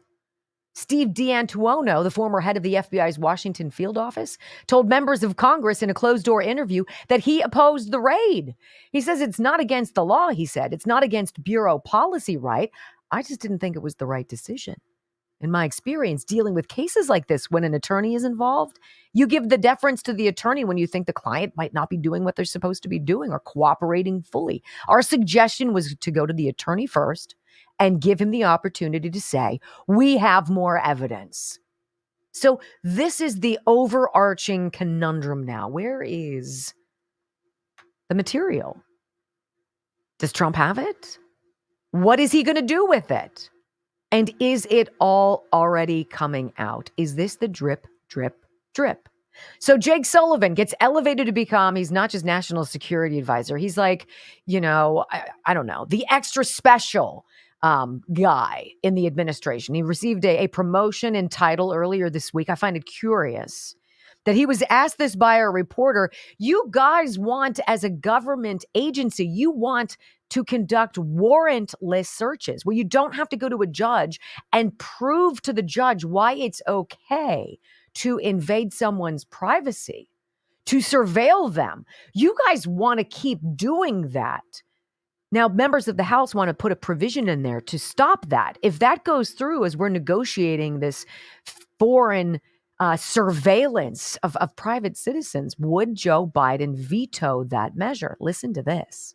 On FISA, there are a couple of amendments that are being considered. One of them would require a warrant for every query of lawfully collected data. If that were to pass and get into the bill, would the president veto that bill? So I'm not in a position to stand here today and make veto threats on behalf of the president. Those are decisions for him to make. What I will tell you is that we do not believe that that serves the national security interests of the United States. And in fact, today I will be making that case to a number of members that the warrant requirement as conceived is not the best way actually to ensure the protection of the personal privacy of Americans. There are a number of other elements of the bill that we have supported that would reform and update FISA to protect the civil liberties of Americans. But a warrant requirement from our perspective would go too far in undermining the very purpose of FISA, and frankly, it would put victims at risk.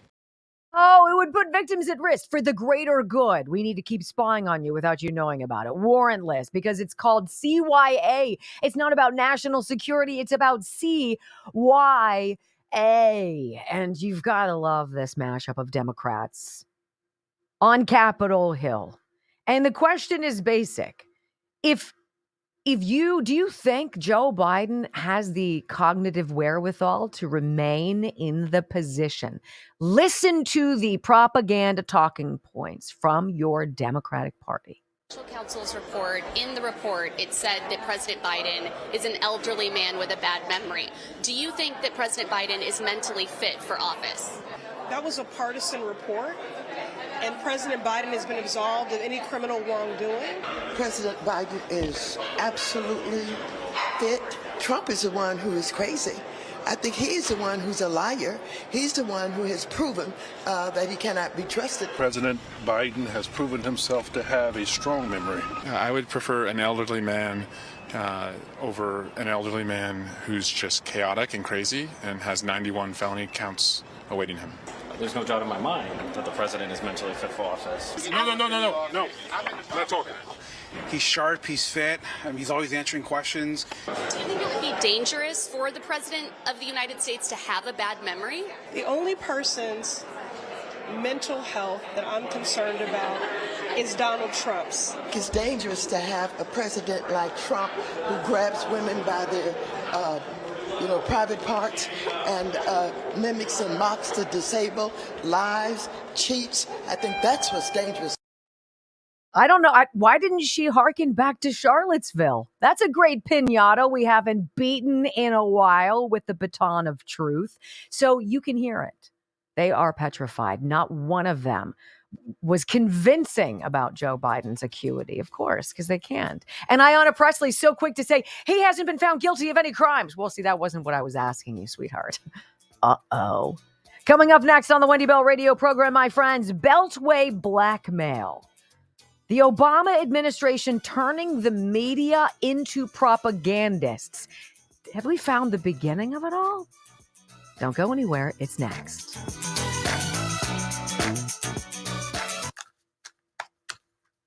So gross.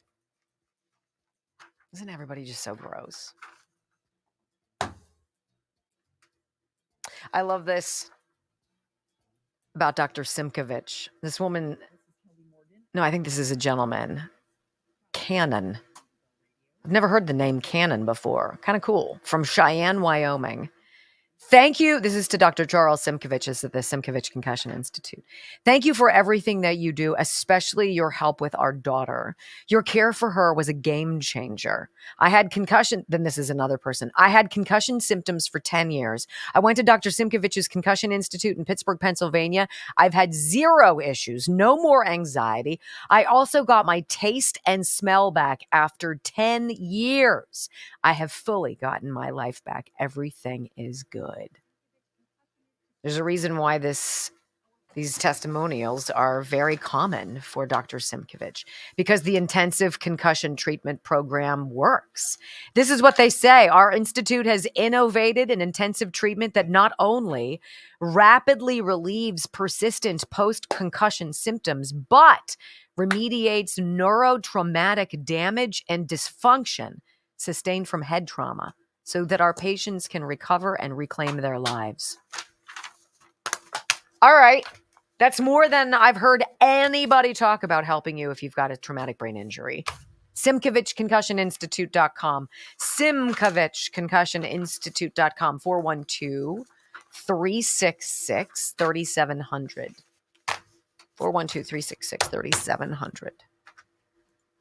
Don't forget who Jake Sullivan is either. Remember Russiagate and Hillary putting out information about... He was pivotal. He put out a lot of statements for her. Mm-hmm. 12,000 watching. Bad Joke Friday tomorrow. Good WBR news, Brock. too. If my boyfriend doesn't put out a good news story anytime soon, I'm always scrapping. I'm always needing. You know, then you have to ask this question. Why on God's green earth did they choose Corinne Jean-Pierre? Is it because of her box checking? Is it that would create a built-in excuse to be somehow like Teflon for criticism? You can't criticize a black woman or I don't think she's smart enough to lesbian? know she's lying. She does. You can only check so many boxes. I think, you don't want to call anybody stupid. I mean, I don't. But I just don't think she's the brightest out there. I mean, even to be able to handle in that industry in doing PR, and basically that's all the press secretary is. You're putting out fires left and right. Not to understand how to answer a question without answering she doesn't know how to answer a question without answering a question, because she's so blatantly bad at it. I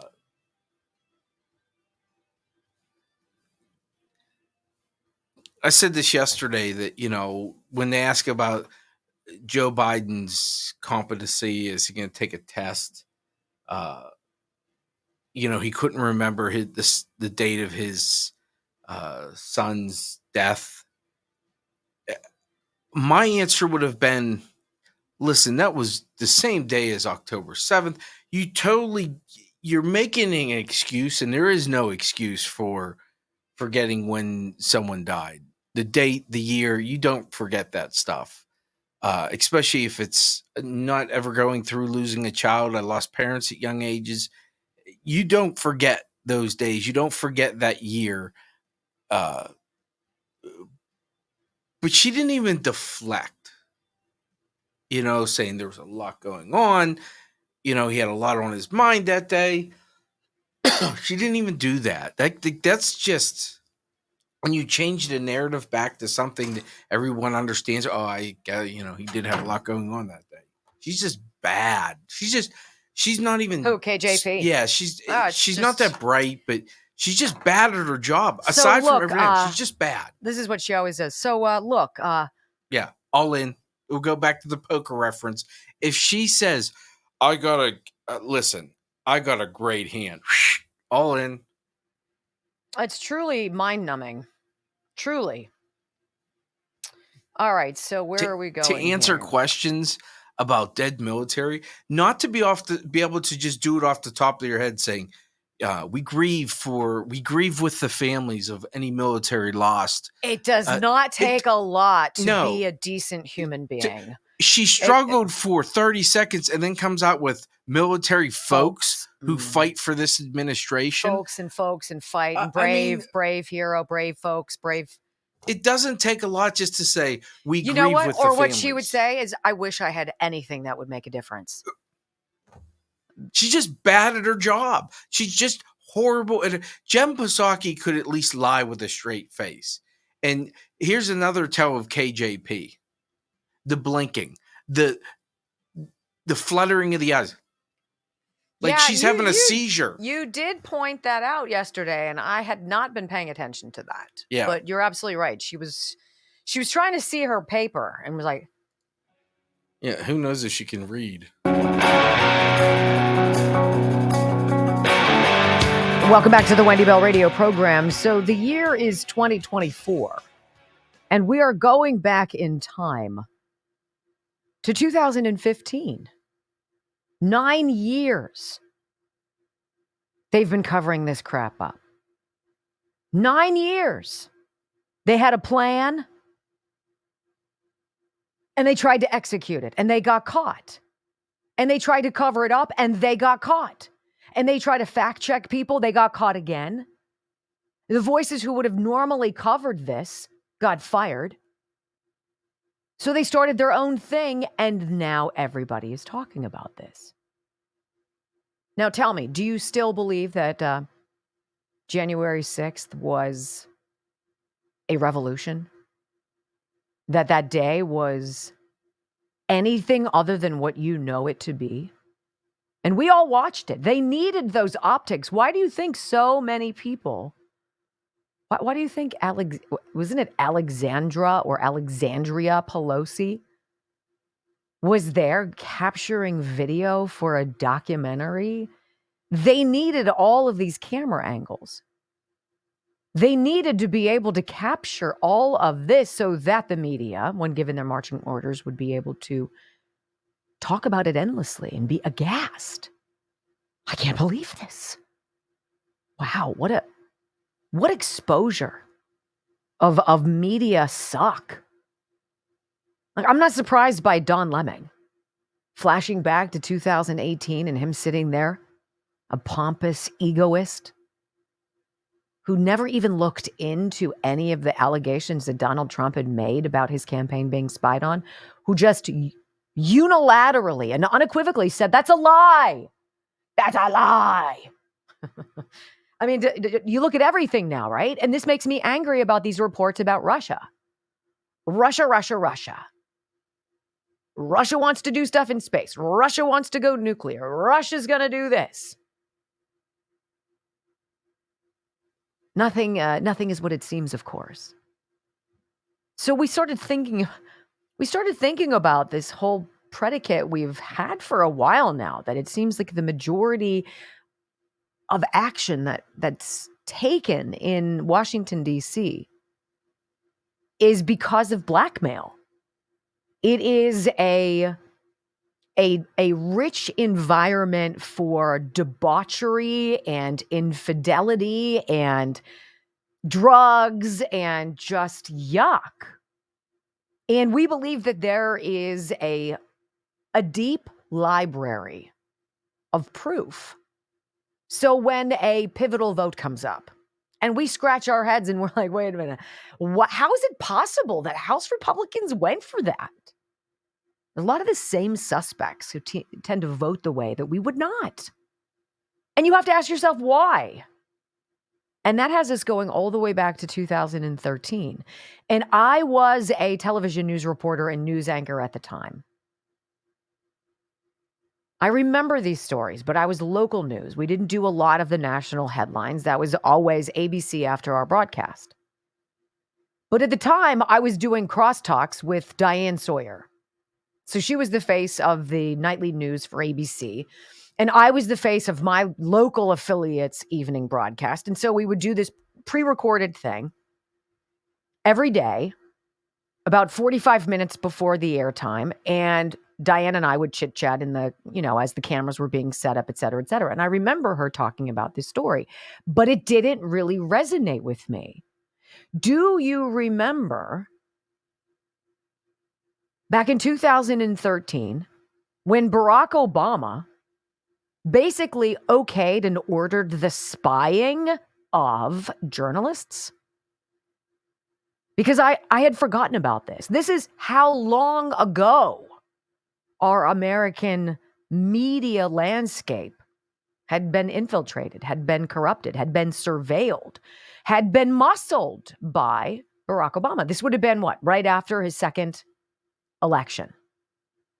And what you're going to hear is, I think, a very eye-opening 4-minute retrospective. It's going to start with Watergate reporter Bob Woodward. And he's going to start talking on CNN, talking about how a senior Obama administration official threatened him about some of his reporting, about the administration's handling of forced federal spending cuts. Was told basically, you're going to regret what you're talking about. What? A president's administration is threatening a member of the media, then it's going to weave into an Associated Press story saying that records of 20 AP reporters, journalists, 20 phone lines had been seized by the government under Barack Obama. And then it's going to go into this Obama DOJ story under the personal direction of then Attorney General Eric Holder, issuing secret search warrants targeting then Fox News reporter James Rosen. I believe he's now on Newsmax. Targeting him about emails and records related to some reporting about North Korea testing nuclear weapons, allegedly. Then finally, it's going to give you that capstone experience. Remember James Risen? He was a New York Times reporter, and the Obama administration tried to muscle him into revealing his sources on reporting regarding the case of a CIA agent who had leaked material about a failed attempt to sabotage Iran's nuclear program. There's a lot going on in this 4-minute clip. It is very different to listen to it now when you put on the lenses of CIA manipulation and espionage. I want you to hear this. Begins with Bob Woodward. Go. Share with our viewers what's going on between you and the White House. Well, they're not happy at all, and some people kind of, said, look, we don't see eye to eye on this. They never really said, though, afterwards they've said that this is factually wrong, and it was said to me in an email by a top... What was said? Yeah. It was said very clearly, you will regret doing this. Who sent that email? Well, I'm not going to say. Was it a senior person at the White House? A very senior person.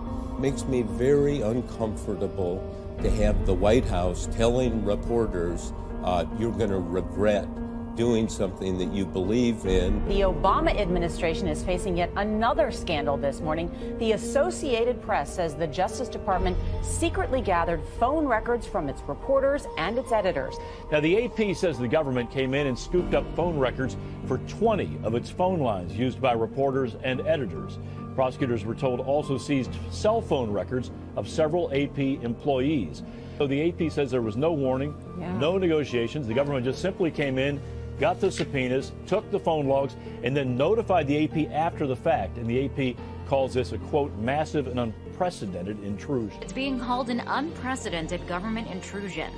The Justice Department secretly collected 2 months of telephone records from the Associated Press and its reporters. Associated Press CEO Gary Pruitt says, quote, these records potentially reveal communications with confidential sources across all of the news gathering activities undertaken by the AP during a 2-month period, provide a roadmap to AP's news gathering operations, and disclose information about AP's activities and operations that the government has no conceivable right to know. I think the effect on the media has already been felt. I mean, you have sources that are being shut down, doors just being shut in people's faces. Now, that was probably the intention. Court documents released this week show the Obama administration secretly monitored a Washington journalist. In seeking a search warrant, the FBI called James Rosen a criminal co-conspirator. For the first time ever, a presidential administration is treating news reporting like a crime and a reporter like a criminal suspect. The level of government surveillance over a reporter was unprecedented. Agents monitored Rosen's movements in and out of the State Department. They searched his personal emails and combed through his cell phone records. Bipartisan outrage over what some are calling Obama's war on journalism. The Department of Justice has finally decided not to force New York Times reporter James Risen to reveal his source for confidential information. Without this decision from the Justice Department, Risen would have faced possible jail time. He was subpoenaed in the trial of former CIA official Jeffrey Sterling. Sterling is accused of leaking classified information about a failed attempt to sabotage Iran's nuclear program. That information appeared in Risen's 2006 book, State of War, and the government hoped the journalist's testimony could convict Sterling. But Risen vocally fought the subpoena, sparking a long legal battle that almost wound up before the Supreme Court. The case stalled in June after the Supreme Court declined to take action, leaving the Justice Department the option of trying to jail Risen for not revealing his sources. On Wednesday, a federal judge ordered the administration to reach a decision about whether to take action against Risen by next week. Risen's case has drawn stern criticism from free speech advocates who fear the government is trying to silence investigative reporters and chill the free press. Risen himself recently blasted President Obama as the greatest enemy to press freedom in a generation. What I think is dangerous to a democracy when you have investigative reporting that the government is trying to limit through the use of the Justice Department and the legal system. The Obama administration already has several black marks on the subject of press freedom. They've been blasted on 2 occasions for searching the phone records and emails of journalists. All of this, why does it all just seem to go so neatly back to Barack Obama? Surveilling news outlets, wanting their phone records, going to court, asking for confidential sources, threatening litigation. Bob Woodward. What? This has been going on for years. And now the softer censorship with an absolute propaganda twist, the whole misinformation and disinformation, this fact-checking nonsense, to take stories that might seep out, that can't be stopped, and to pound them into the ground, pulverize them with made-up nonsense to refute their findings. This is a former president who's running the nation, who is scared out of his mind because it's all coming out. Now, the interesting part of all of this, as maddening as the slow walk seems to be every day, it's another drip in the bucket. Another drip. When is it going to be enough? Well, I've got a very interesting poll to read to you. Propaganda has consequences. All you need to do is ask your mainstream media. Does anybody believe them anymore? Not a lot. I got the details for you coming up next on the Wendy Bell radio program.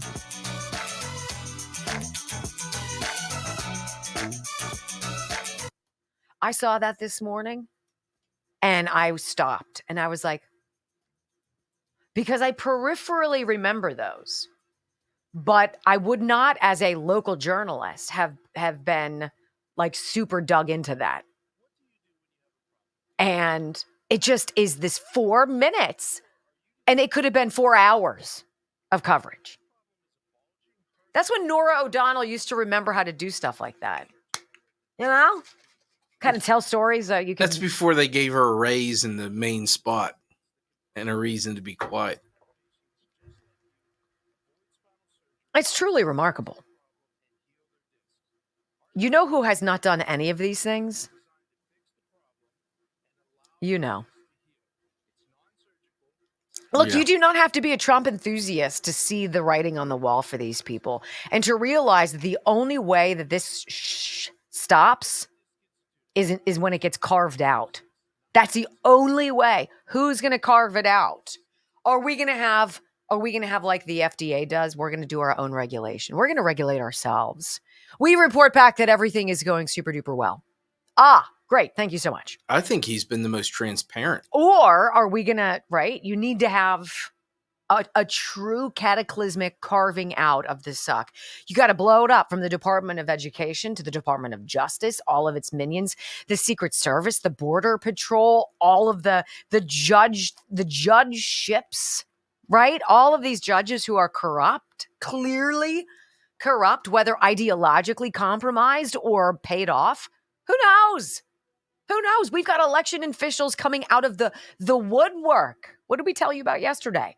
New Jersey, Atlantic City, right? Dude who's been working with the feds for 25 years as he's been, vote stealing and ballot stuffing. Oh, fantastic. The elections official in Texas who's been paid to basically interfere with the election results. Right? These are two places. Don't tell me that Arizona is clean, that Fulton County isn't dirty as balls, that Allegheny County doesn't suck. Philadelphia, all of them. Maricopa County. Abso-flippin-lutely. Where are the places that don't? It's crazy. It's totally crazy. No wonder no wonder places of Idaho or Oregon want to secede. No wonder people in California want to bail and the chunks of Illinois want to be disassociated from Chicago. I don't blame you. Nope. Look at me. I'm getting fussy. Getting. 245.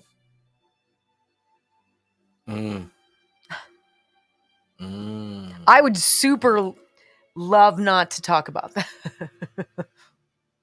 I don't know why we don't have 27, but okay.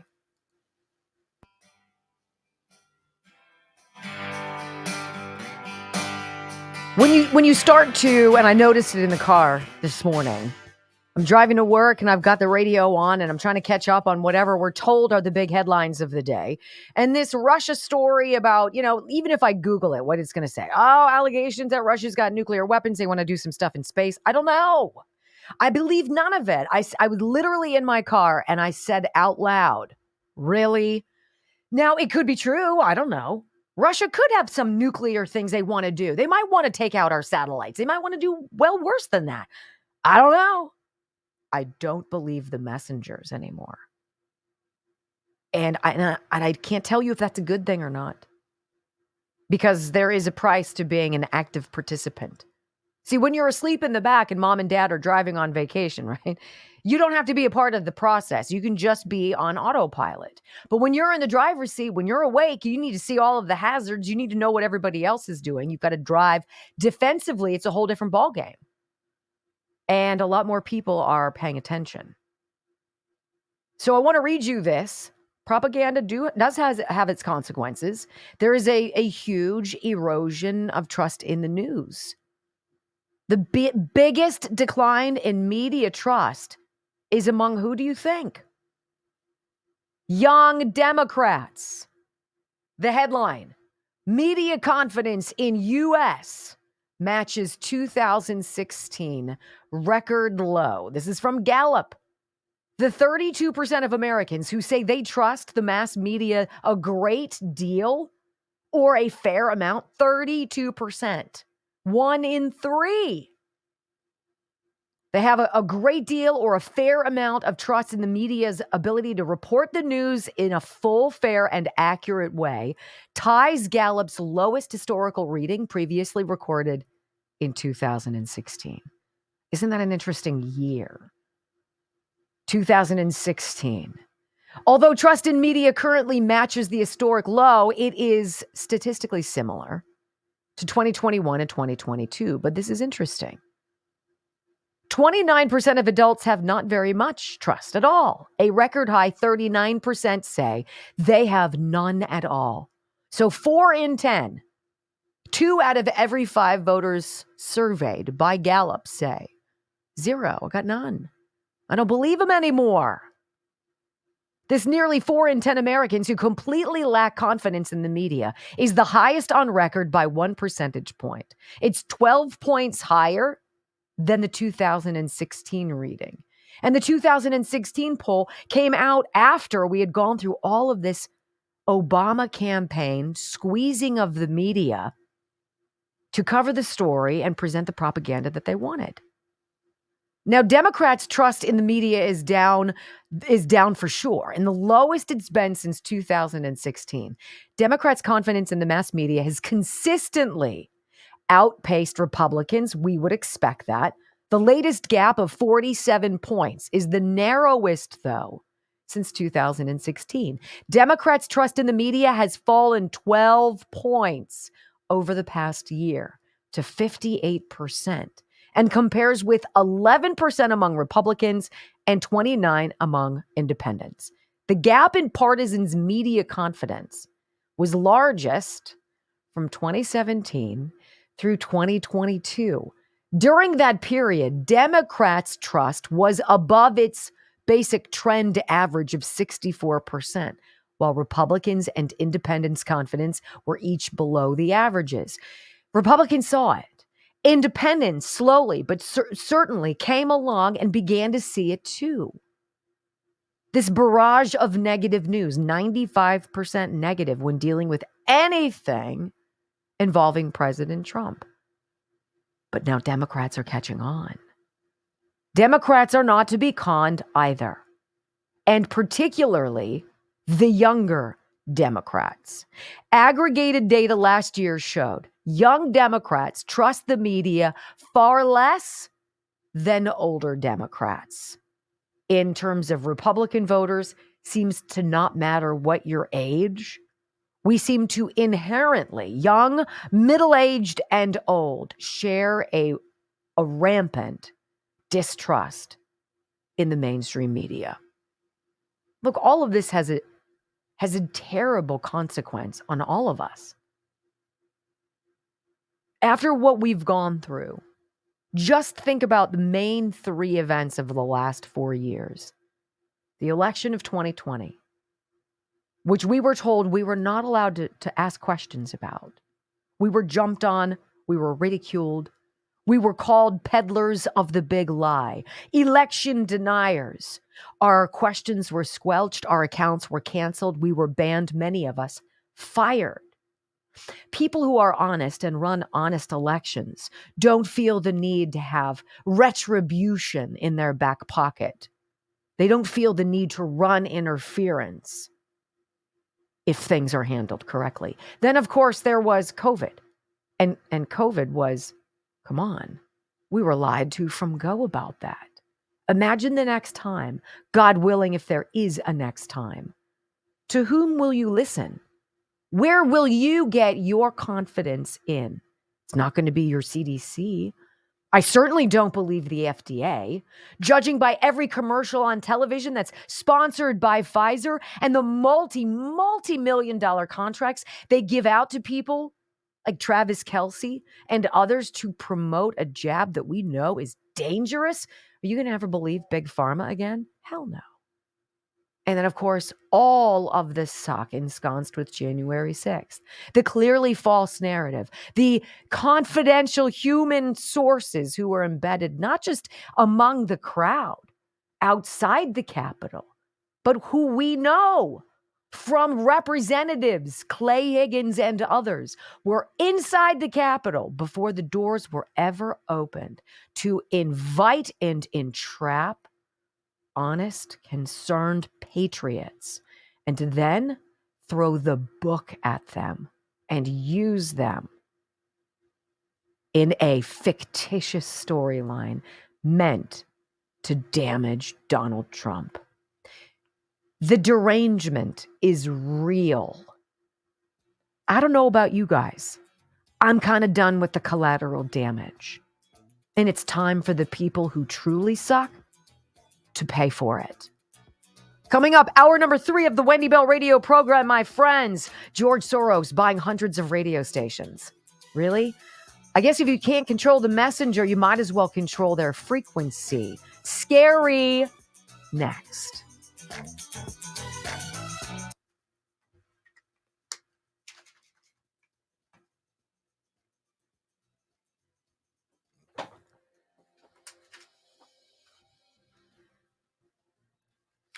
So I love CBD. I love CBD. I love distillery as well, but I love the CBD products. You know, I think we've debunked a lot of the original concerns about using the hemp plant. The stuff is not the stuff that gets you high. It has tremendous medicinal benefits, which we've known about since the beginning of time. And now these people like CB Distillery have been given the green light to manufacture products that have sincere benefits to us. One of the reasons I like CB Distillery is they don't try to oversell what they do. And they say, look, there's been studies out there from people who use these products on arthritic joints and sore muscles, people who have problems with anxiety and stress and sleeping through the night. And we've done these surveys with them, and these are the results. The results are that 90% said they slept better with CBD, 81% said they experienced more calm, and 80% said that CBD helped with their pain after physical activity. But you know why I love CB Distillery? It's not because of those percentages.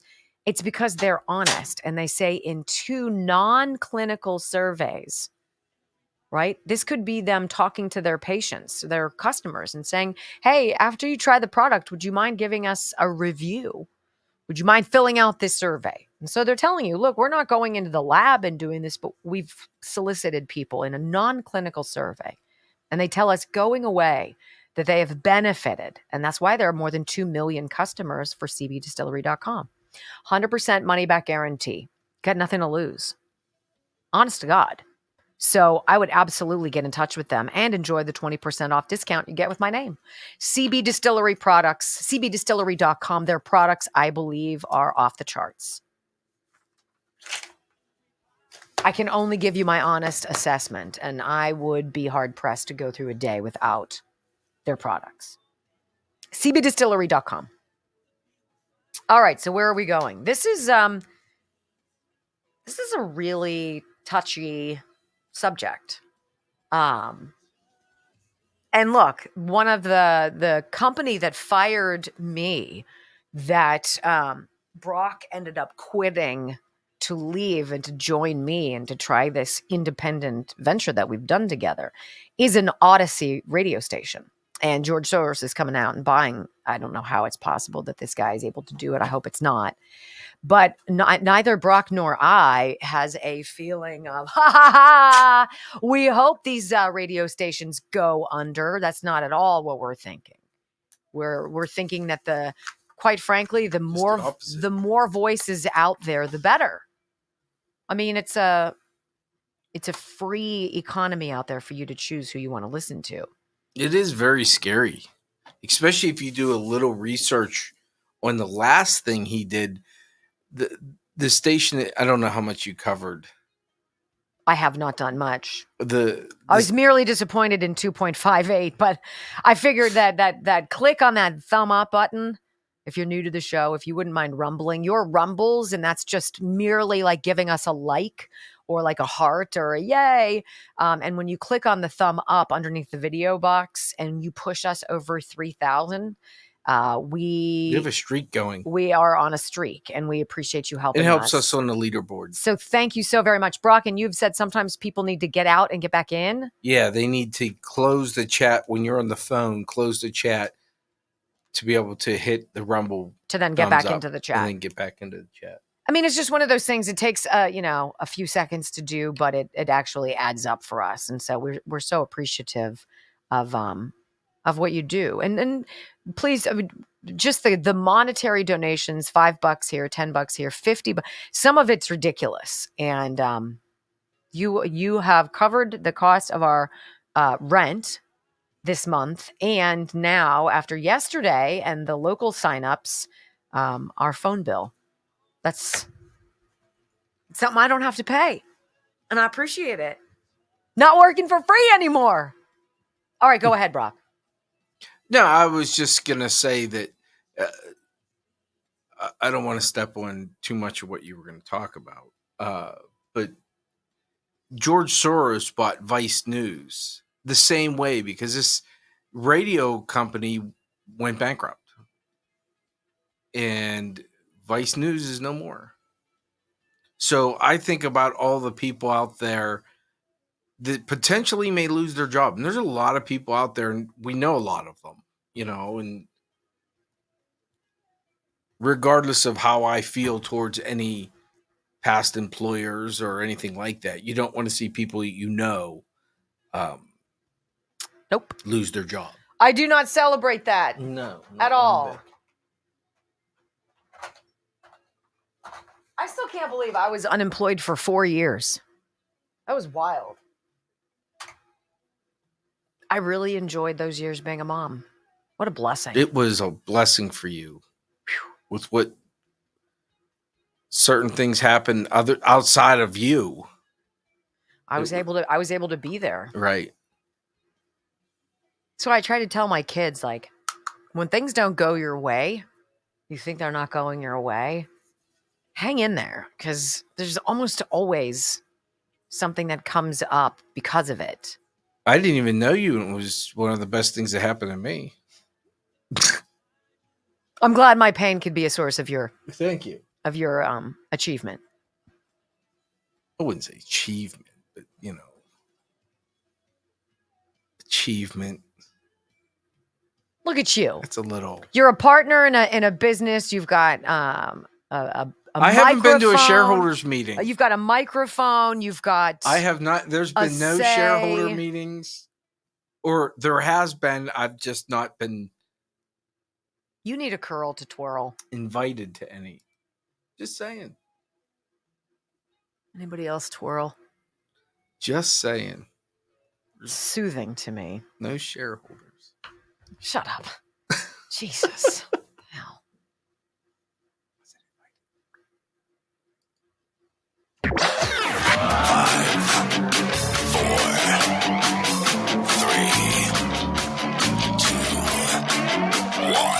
Wendy Bell. Inspiring solutions to save America, one show at a time. Are you ready to get on board?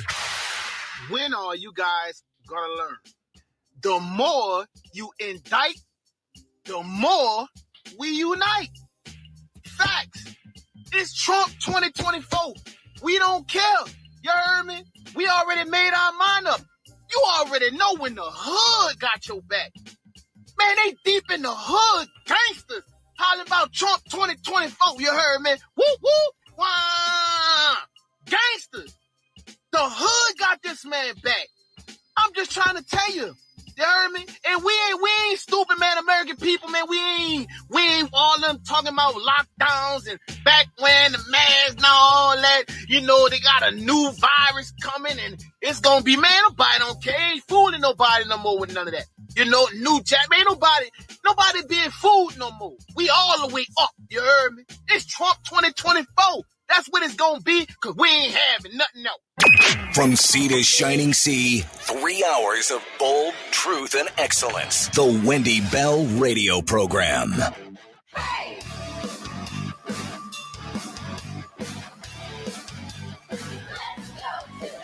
Hour number 3 of the Wendy Bell Radio Program on the clock. Remember the podcast, Wendy Bell Radio, wherever you get your favorite listening material. I was thinking about this earlier. If Donald Trump, and I do believe he's got this binder of goods, the binder of goods that shows how Barack Obama has been behind all of this, how the CIA has been dirty, how the FBI has been dirty for years. And you have to say to yourself, why doesn't he just drop it? Why doesn't he just put it out there? He would win in a landslide. Because that's not how it's got to be. It's got to be in these smaller, digestible pieces so that we can awaken the sleeping in a slow way. We used to have a nanny, wonderful gal. She was fantastic. This is when my last two sons were born. She had 5 kids under the age of 9.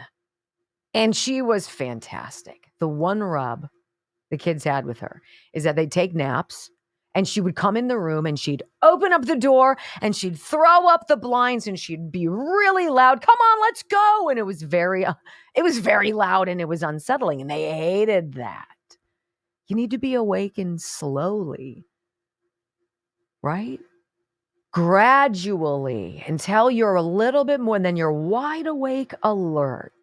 That's what this needs to be. And it's going to continue every single day up until the 2024 election. So let's talk now about this. George Soros. If there was a personal, physical embodiment of yuck, I see it in his face. This man has had more money to do more damage in this country, and it makes me angry. I don't see anything that he gets behind, as much as they want to wrap it up in a bow as something benevolent, something philanthropic. There's always something gross. And I see this now, and it scares the everlasting liver out of me as an advocate of free speech, of abundant voices, of many platforms and options so that you choose.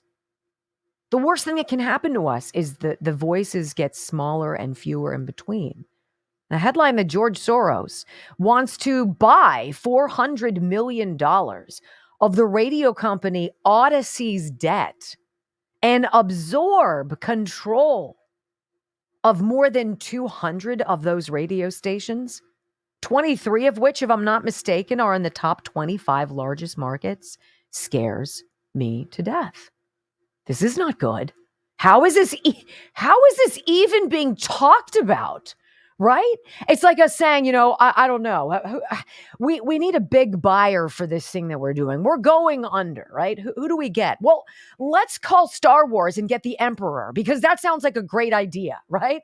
That is George Soros to me. He's not even Darth Vader. He's Darth Vader's daddy. That's how I feel. His ruler. Dark. Washington Times breaking the story.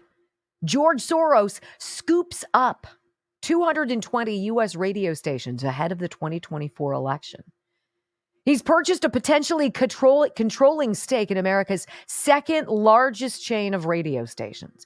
And according to bankruptcy filings cited Wednesday in the New York Post, his Soros Fund Management has bought $400 million of debt in the Odyssey chain. The Post reported that the fund's stake comes to about 40% of Odyssey's debt at a value of about 50 cents on the dollar, although not a majority. That could yield effective control of the media giant when it emerges from bankruptcy. And this is gross. His payback is going to be ownership in the company. Stock. A Republican insider close to the situation told the Post Soros could be making the election year purchase in a bid to influence public opinion. Really? Is that what you think is going on? Of course that's what's going on. Of course. What is the main source, traditionally, historically, of conservative conversation? Talk radio. On the AM dial, where I have enjoyed living for multiple years. You don't think that that's of course this is what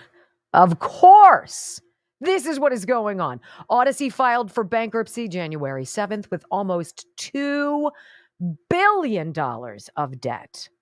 And its Chapter 11 plan will likely wipe out the value for its current shareholders. The proposal requires court approval. Now, I don't know if you guys ever follow Leo Terrell. I find him fascinating. I believe he's a lawyer, scholar, and he writes this on his blog. He says, left-wing billionaire George Soros buying hundreds of American radio stations ahead of the 2024 election.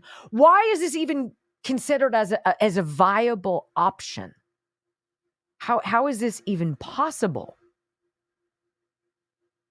And let's talk about these stations. 32 of these 220 radio stations are the news talk format, my format, in 29 states.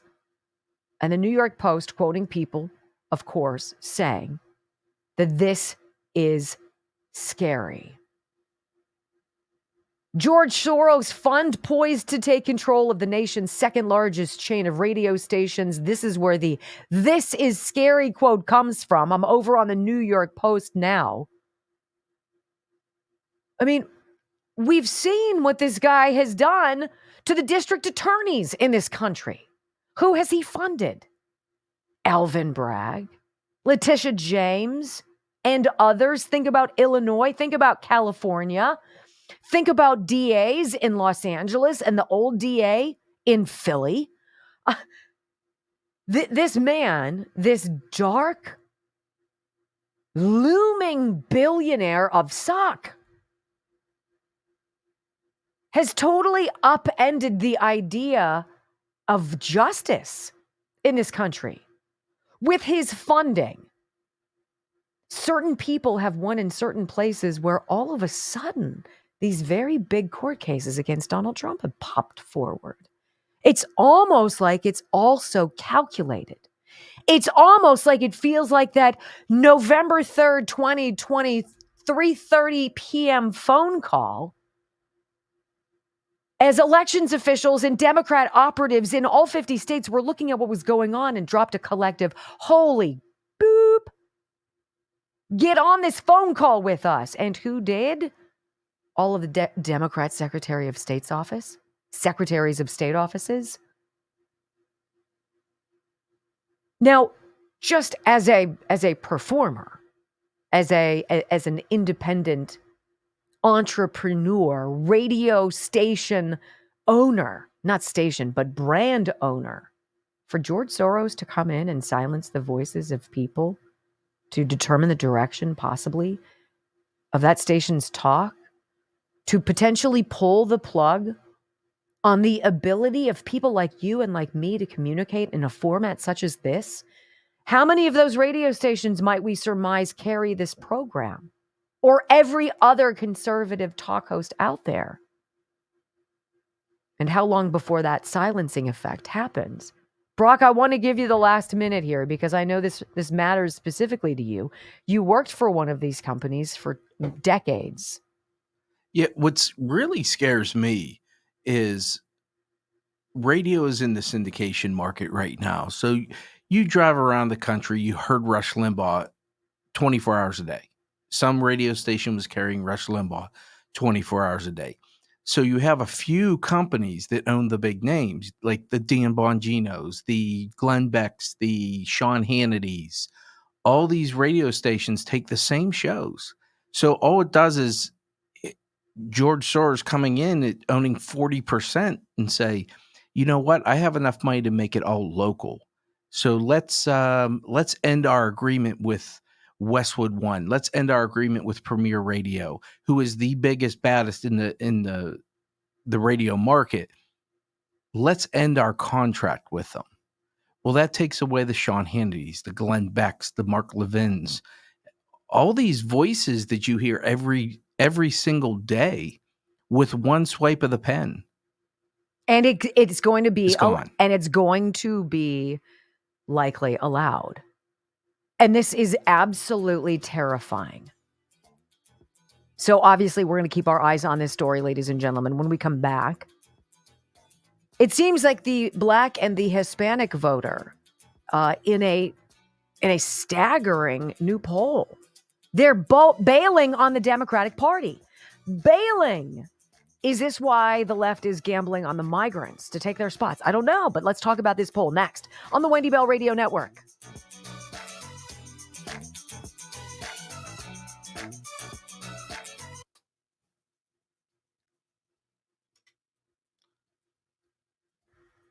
I don't want to see anybody, I will admit there is a bit of joy, not even joy. I don't know what the word is when we hear that Sports Illustrated is folding. That I'm not celebrating that, but I do celebrate that the pendulum of public opinion has come into full swing here and has rendered Sports Illustrated not profitable because they pushed crap that nobody wanted to get behind. And so to see the natural progression of failure to me is encouraging, even though it's tragic for the people who are part of it. I get it. Let me tell you quickly about Texas Bullion Exchange. And I think that just getting information about precious metals, you do not have to know about gold or palladium or silver or platinum to know that you've heard about. And you've heard more and more ads from more and more companies saying, hey, we can help you get this in your portfolio if you are saving. And so a lot of you do have 401ks and IRAs. And if you're heavy on the stocks and the bonds, depending on what your time to retirement is, this is a great time to consider not just diversifying, but getting some help in getting these precious metals, which really do weather the test of time, whether it be war or inflation or famine or what have you. These precious metals are fantastic investments, and you can get them too. So we love Texas Bullion Exchange. I think they're wonderful. I think they're responsive. They're super proud of their business. They're geeked out to help you. Their customer service is second to none. 855-927-5557. 855-927-5557. TexasBullion.com. If you get one of their coins or some of them, a certified coin purchased through them, use my name, Wendy, you get 10% off. And like I've shown you, I mean, it's totally classy. It comes in this beautiful packaging, like velvet inside. The coin is it's got its own like DNA, its own barcode. Everything is stamped. It's all legit. It's fun. Yeah. And something to do with family. Why not? TexasBullion.com. I think you're going to really like them. I do, for a fact. Can I finish Please. a little more? So what I was saying about the syndication companies, and they can understand that also affects the smaller independent markets because they rely on taking these syndicated shows because they can't fulfill. Cash flow doesn't allow them to get other content. Right. So now you're talking about a station that may take all Premiere. Let's just use Premiere from morning till night. Right. So now where do they go? Now, if he owns, let's say, Odyssey, and he says, well, I'm going to syndicate X, and that's I'm going to put on MSNBC. We're going to have Michael Cernovich. And we're going to start our own. And that's going to be broadcast on all of my stations. Then all of a sudden. Right? And it takes a lot to run a syndication company. It's scary on so many levels because the trickle down goes to even the independent station owner. So it's scary. It's just scary.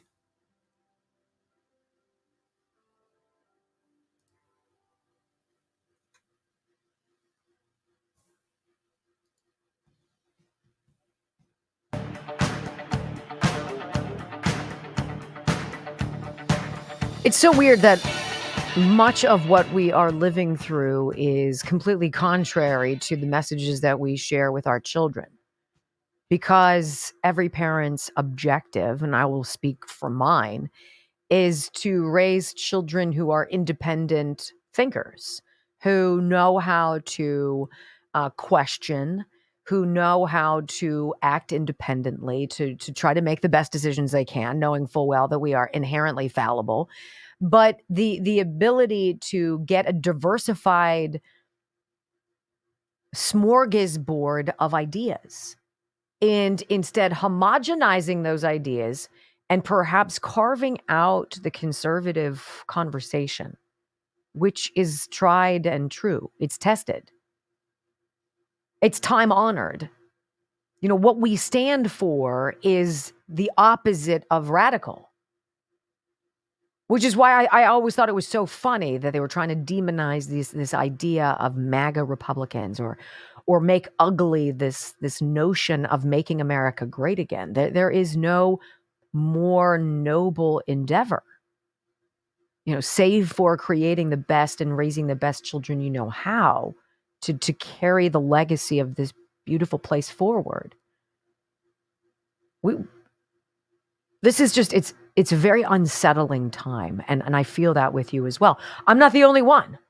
And I'm seeing this from the Washington Times today, headline that Black and Hispanic voters they're not just like drifting away from, they're not just walking away. I've heard some people call it the plantation of liberalism.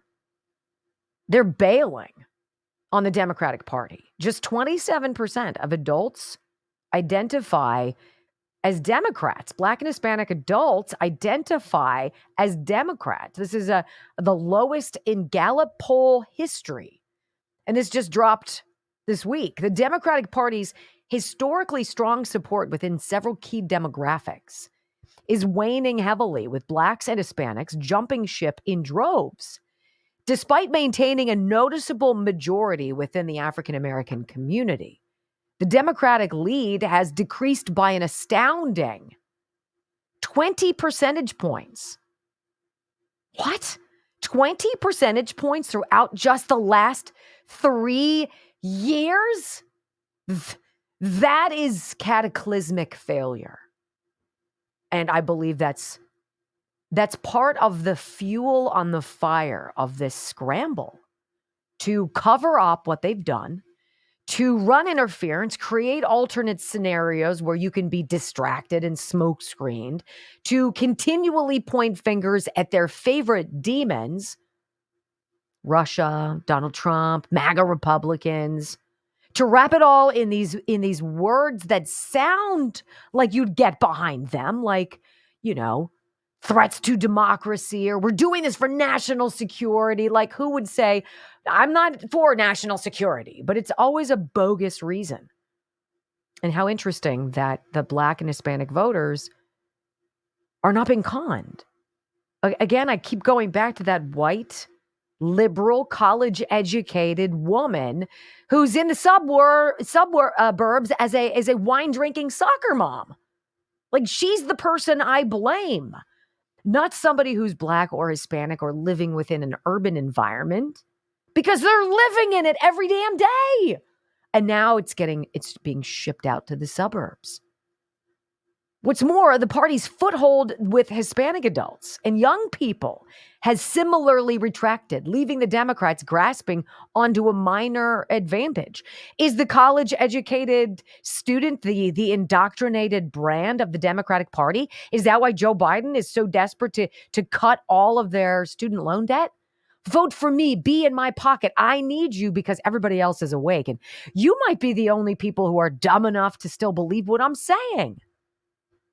A look at the gender divide reveals that Democrats have lost their previously equal standing with men since 2009, and a similar pattern has emerged with the non-college educated demographic, among whom Democrats now trail Republicans. We're seeing a major shift.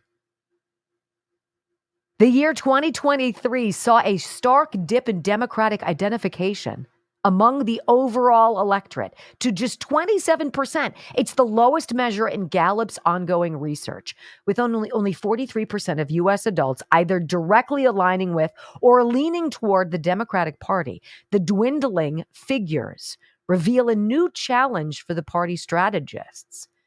And the Democratic decline among Hispanic voters is similarly pronounced, hitting a new low in 2023, a trend that started being closely monitored in 2011 during Barack Obama. What does Donald Trump come out and say to these people? Vote for me. What have you to lose? Give me a try. You see what they've done to you on the left. You've seen what voting Democrat has done to you. And now with immigration in the crosshairs at 2024, do you think Hispanic voters in this country are down with an invasion and a preference of people over themselves? who are lawful, hardworking, tax-paying citizens? I don't know, friends. All right, when we come back, let's talk about this. I want to discuss this whole idea of our elections being safe and secure. I mean, we know that they're not. But there was an expose that blew this out of the water. And it didn't come from a political entity. I've got it for you next on the Wendy Bell Radio Network.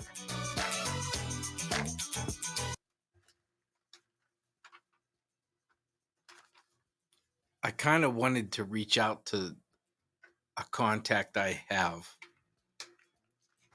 to see what she thought about the radio, that whole situation. Mm-hmm. But I was assuming that probably not wanting to respond right away. A contact you have in a station? In a syndication company. Mm.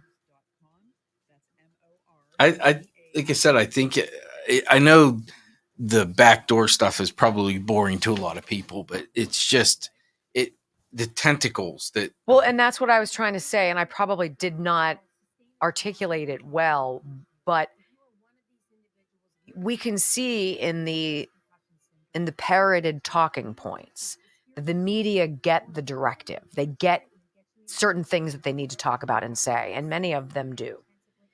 But you're seeing a peeling away of a lot of these voices, particularly conservatives, who don't want to be told you're not allowed to talk about the jab. You're not allowed to talk about 2020. These are the parameters of your discussions. So a George Soros will say, well, if I can't control the voices, I can control the frequency. And I can basically change format. Yep. Doesn't take much to change a format. Right? Let me tell you quickly about Ireland Contracting. I did not forget about our friends at Ireland Contracting, who are in the midst of a phenomenal special, and it's quickly waning because it's running out by St. Patrick's Day. You're not going to be able to take advantage of this. You could take up to 36 months to pay off your bill if you get new windows at Ireland Contracting with 0% interest or financing for up to 10 years for those who qualify. That's pretty amazing. Because you look at everything and you're like, look, I need to get new windows. These windows are drafty. You find it out in the wintertime. You're cold as nuts. They are terrible. It's time, but it's so expensive. You think, well, let Ireland Contracting come out to your house. Let them bring some ideas to you, kind of like taking the home show on the road and bringing it to a house visit. They'll do that. They'll talk to you about what your options are. And then let them give you an estimate and then identify what it would take if you paid it off over 36 months with no penalty. I think you'd probably be very surprised how affordable it is. 1-800-NEW-ROOF, IrelandContracting.com. And I still do want to pimp Dan. He is the Ireland's son, and he has been at my house. He's done some electrical work inside and outside. And if you call 1-800-NEW-ROOF and you say, hey, Dan, I need help, he'll call you back and he'll ask you about what's going on and come out and visit you. It's nice to live in southwestern Pennsylvania when you live close by to Ireland Contracting. 1-800-NEW-ROOF, IrelandContracting.com. I think you lost your appeal. Oh, it's not going. Well, I said I wasn't gonna do it. I get it. They got to do what they got to do. 180. We need 180 in 3 minutes. We'll get 180. Come on. Pshaw. Wow. We're going to get 180 in no time. We've got 10,100 watching. Hello, and I'm so glad you're here. I love that you guys are here. Sometimes people drop off, they drift off, and Dan Bongino comes on when we're on now. So a lot of people switch over. You guys hang tight. And I really appreciate that. We put a lot of time into this, and I appreciate you more than you know. So let's see. Do I hold it? 150. Can we get 150 people in the next 2 minutes? Do I hold it? To click the thumb up button. Because that would be fantastic. And only 3 negatives. Kind of disappointing. We need 130. Oh, someone changed from a negative to a positive. Oh, nice. 100 and 120. 110.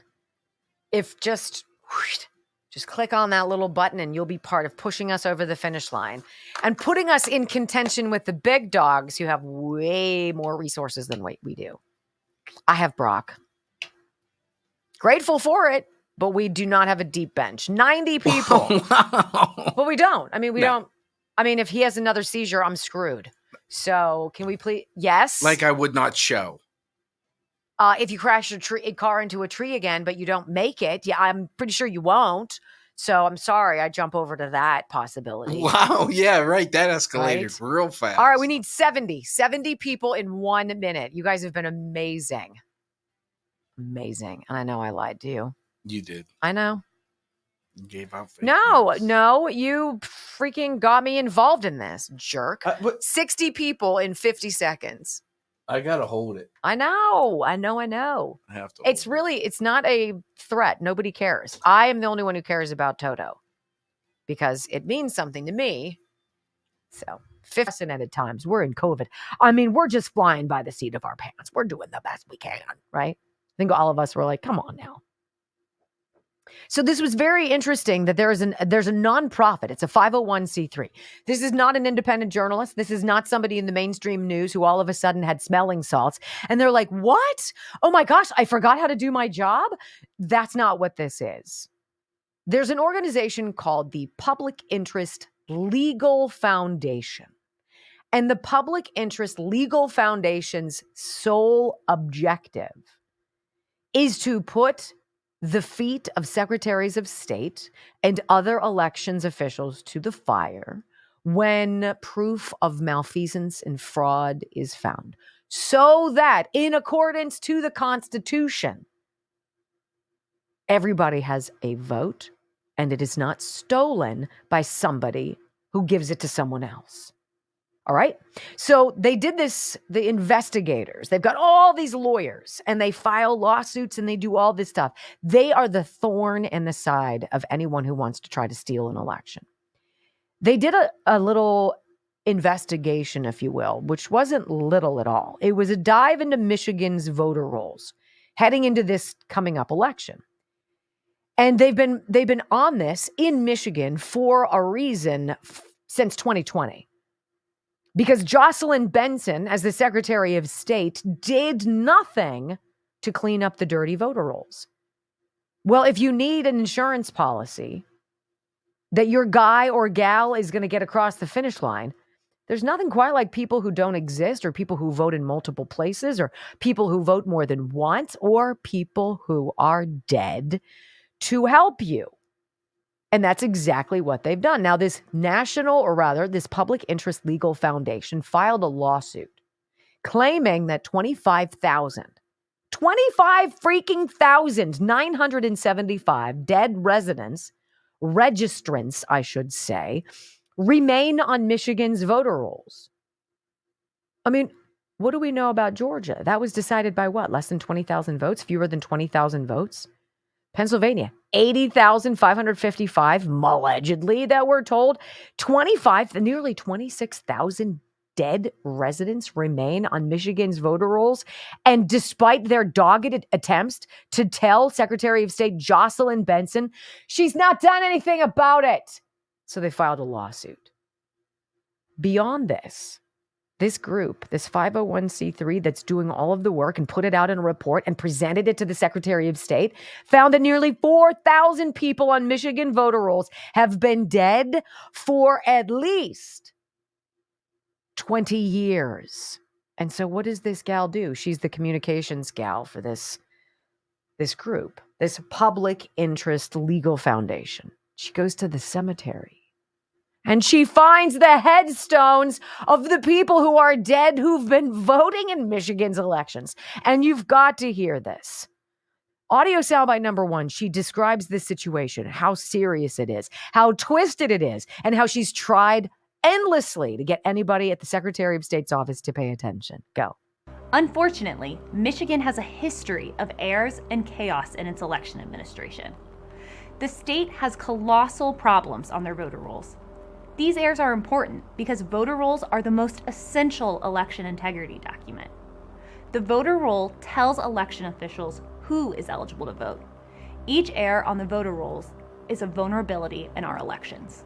The Public Interest Legal Foundation notified Michigan Secretary of State Jocelyn Benson and local election officials about errors on the voter roll years ago. We even put out a report detailing thousands of errors on Michigan's voter rolls, including foreign nationals registered to vote, people registered more than once, and registrants with implausible birth years. For example, PILF researchers found a person on the voter roll whose year of birth was listed as 1823. That's 14 years before Michigan even became a state. This person was registered to vote in 2008, so it was either an invalid birth year or election officials are failing at entering basic data. And here's the thing, the stall tactic, run out the clock, not respond to the request, do nothing about it, pretend that you don't see it, blah, blah, blah, blah, blah, blah, I do not hear you and see you, is not good enough. So she goes to the cemetery. Her name is Lauren Biss. Again, she's the head of communications for this public interest legal foundation that is doing the work of journalists who long ago stopped knowing how to be journalists, and for secretaries of state who had no intention of cleaning up anything because they need the votes. Go. Pauline Shemenda died in 1990. That's over 32 years that she's been on the voter roll after her death. There is no excuse for that. There have been 16 federal elections since Pauline passed away. The hit movies the year she died were Home Alone and Pretty Woman. On our list of deceased registrants, nearly 4,000 individuals died at least 2 decades ago. Mary Stislicki is one of them. She was born before World War I even started. If alive today, she'd be 110 years old, but she still remains on Michigan's voter roll. Dennis Flieger passed away 25 years ago. To put that into perspective, that's the year Bill Clinton was impeached. There have been 13 federal election cycles since his death. There is no reason for him to still be on the voter roll. Now, they have no other recourse than to go directly to the Secretary of State and say, this is what we have.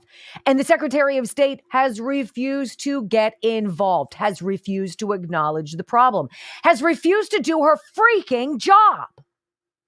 So don't tell us that these are the safest, most freaking secure elections ever, because they are not. And we know it. And so here is Ms. Biss saying, we are no strangers to Jocelyn Benson's office. For some reason, she won't really respond to us. But on November 3rd of 2020, and this is my anecdotal sidebar, she was on an emergency phone call with 250 other individuals at 3:30 p.m. as Joe Biden was losing in the presidential election. Audio soundbite number 3. For years, Michigan Secretary of State Jocelyn Benson ignored our reports on errors in her state's voter roll. In September 2020, PILF attorneys sent her office a letter alerting her to approximately 34,000 registrants who appeared to be deceased. And yes, some of these individuals have post-death vote credits. This is a phenomenon we also found in Pennsylvania. One such individual the Public Interest Legal Foundation uncovered was Judith Presto. Presto voted in the 2020 election in Pennsylvania. She died in 2013. Closer examination of our data revealed her husband registered and voted for her following her death. After more than a year of inaction by Secretary Benson, PILF filed a lawsuit under Section 8 of the National Voter Registration Act over Benson's failure to make reasonable efforts to remove deceased registrants from the voter roll, as required by federal law. Over 17,000 of the registrants on the Public Interest Legal Foundation's list passed away over a decade ago. As the state's chief election official, Jocelyn Benson is ultimately responsible for voter list maintenance. She is failing at her job. You have independent groups like this Public Interest Legal Foundation, like the Heritage Foundation, independent journalists who don't want to be corralled by the parameters of news organizations that make certain subjects off limits, which make all of us who believe in the First Amendment very uncomfortable. They're forcing these people now out into the open. But here's the rub. So what if the Public Interest Legal Foundation takes this case to court? They're reliant upon judges being honorable. And how do you feel about that now? It's the same way I felt this morning when I got into the car and I heard the big headlines were all about Russia wanting to do something with nuclear weapons. What? And I believe no one anymore. It is the job of a Secretary of State, the job to maintain those voter rolls, to ensure that our elections aren't corrupted. And what did the major news organizations do? They prohibited their people from ever talking about what really happened and created the idea of a big lie.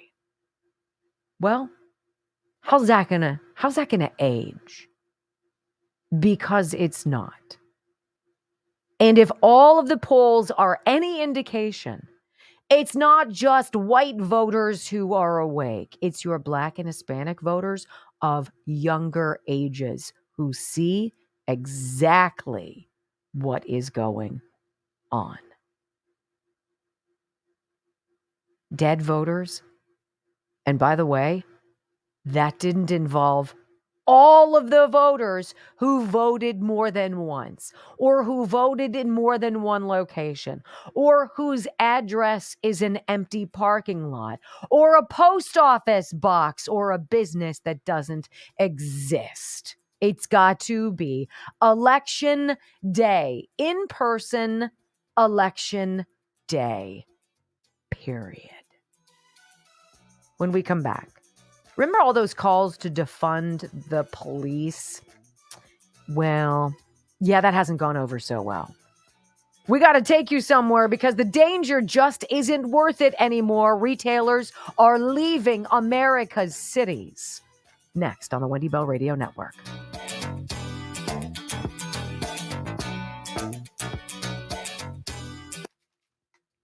I really like this lemon lime. I had enough yesterday for today, too. Is that how that works? It's just delish. The thing that's interesting, though, think about the theme here, and I hadn't even picked it out when we were putting this show together this morning, but Matt Taibbi and Michael Schellenberger have to go out of traditional media circles to their own Substack. This is given birth to Substack. This idea that there are guide rails on what journalists are allowed to cover and not has led to the natural ebb and flow, but finding the opening to do it on your own, right? To put it out there behind a paywall, yeah, but to do it anyway. This young woman, Lauren Biss, from the Public Interest Legal Foundation, I mean, I'd never heard of them before. Who are you people? Well, shame on me, because apparently they've been doing this kind of work for years. Why isn't your Secretary of State doing that? Because they need all of that.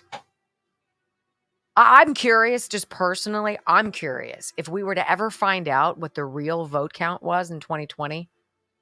Never. How monstrous the landslide it would have been.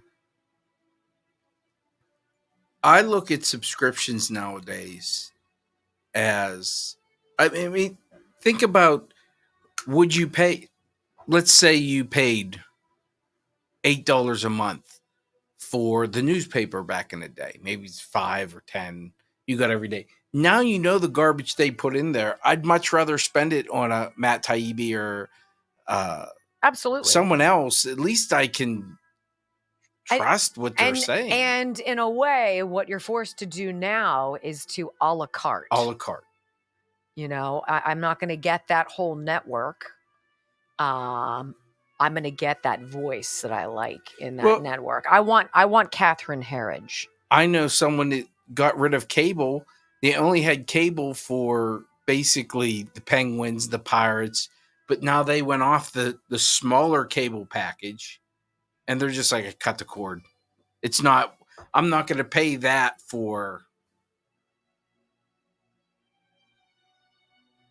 My prediction is the Super Bowl will be pay-per-view in 5 years. It's going to be on They're one going of to those need to. Paramount Plus or whatever, and you're going to have to, and it's not going to be like subscribe for a month and quit.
All of the people who want to control what we see, what we think, what we say, what we know, how we vote, the decisions that we make. If we could get these people out of the way and we could leave the American people to their own recognizance, as it should be, the public will decide.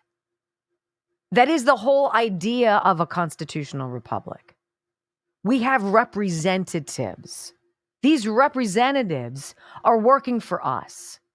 But somehow along the way, this has become upside down, where we are these little chess pieces that are moved around and we are endless piggy banks. And that's not at all what we signed up for.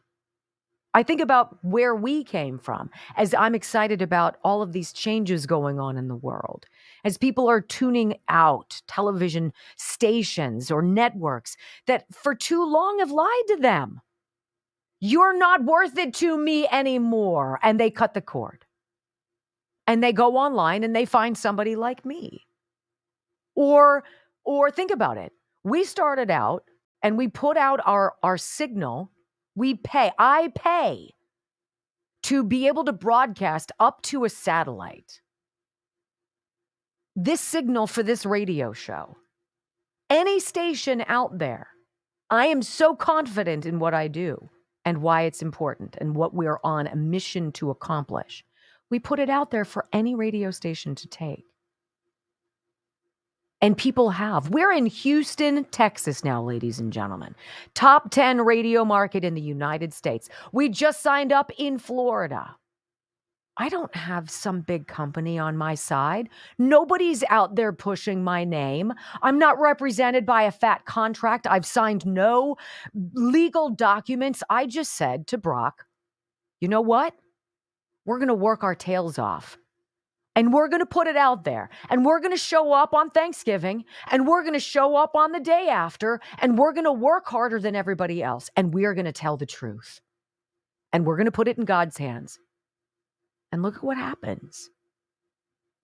Doors are opened and ears are hearing us because of you.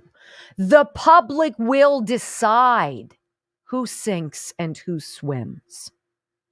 And it's well past time for these people who want to control everything to get the hell out of our way. We know how to create the best products. We know how to innovate. We know how to raise our children. We know how to self-police. We know how to do all of it. And what do we have now as a consequence? of this big brother mentality because they are afraid that you're going to find out for how long they have sucked and to what a degree. We have American cities under siege. I'm reading this headline from the Washington Times. It breaks my heart. Retailers legitimately are fleeing cities as unarmed security and public authorities fail to stop thefts.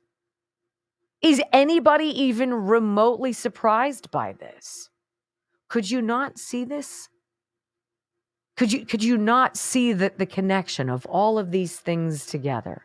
We're gonna create a narrative in George Floyd, which was wrong. And we're gonna fan the flames. Racial tension's great for ratings. And then people went and lost their mind because they were unable to think for themselves and do their own research. And then we started paying attention after $2 billion of damage. And more than a dozen people murdered during all of that. And us moving the needle nowhere, more divided and more bitterly opposed to one another than ever. Right? They didn't stop. They had to go after the police. It's their fault. They're racist. They're gunning for us. And so people who are unscrupulous went out and they campaigned on that. And they took money from needy police departments. And they demonized the police officer. And our cops got spit on. They had water dumped on them. They had rocks thrown at them. And the offenders walked scot-free. And so we sit back and we scratch our heads and wonder, what is it that led to this metropolis making of a great American city?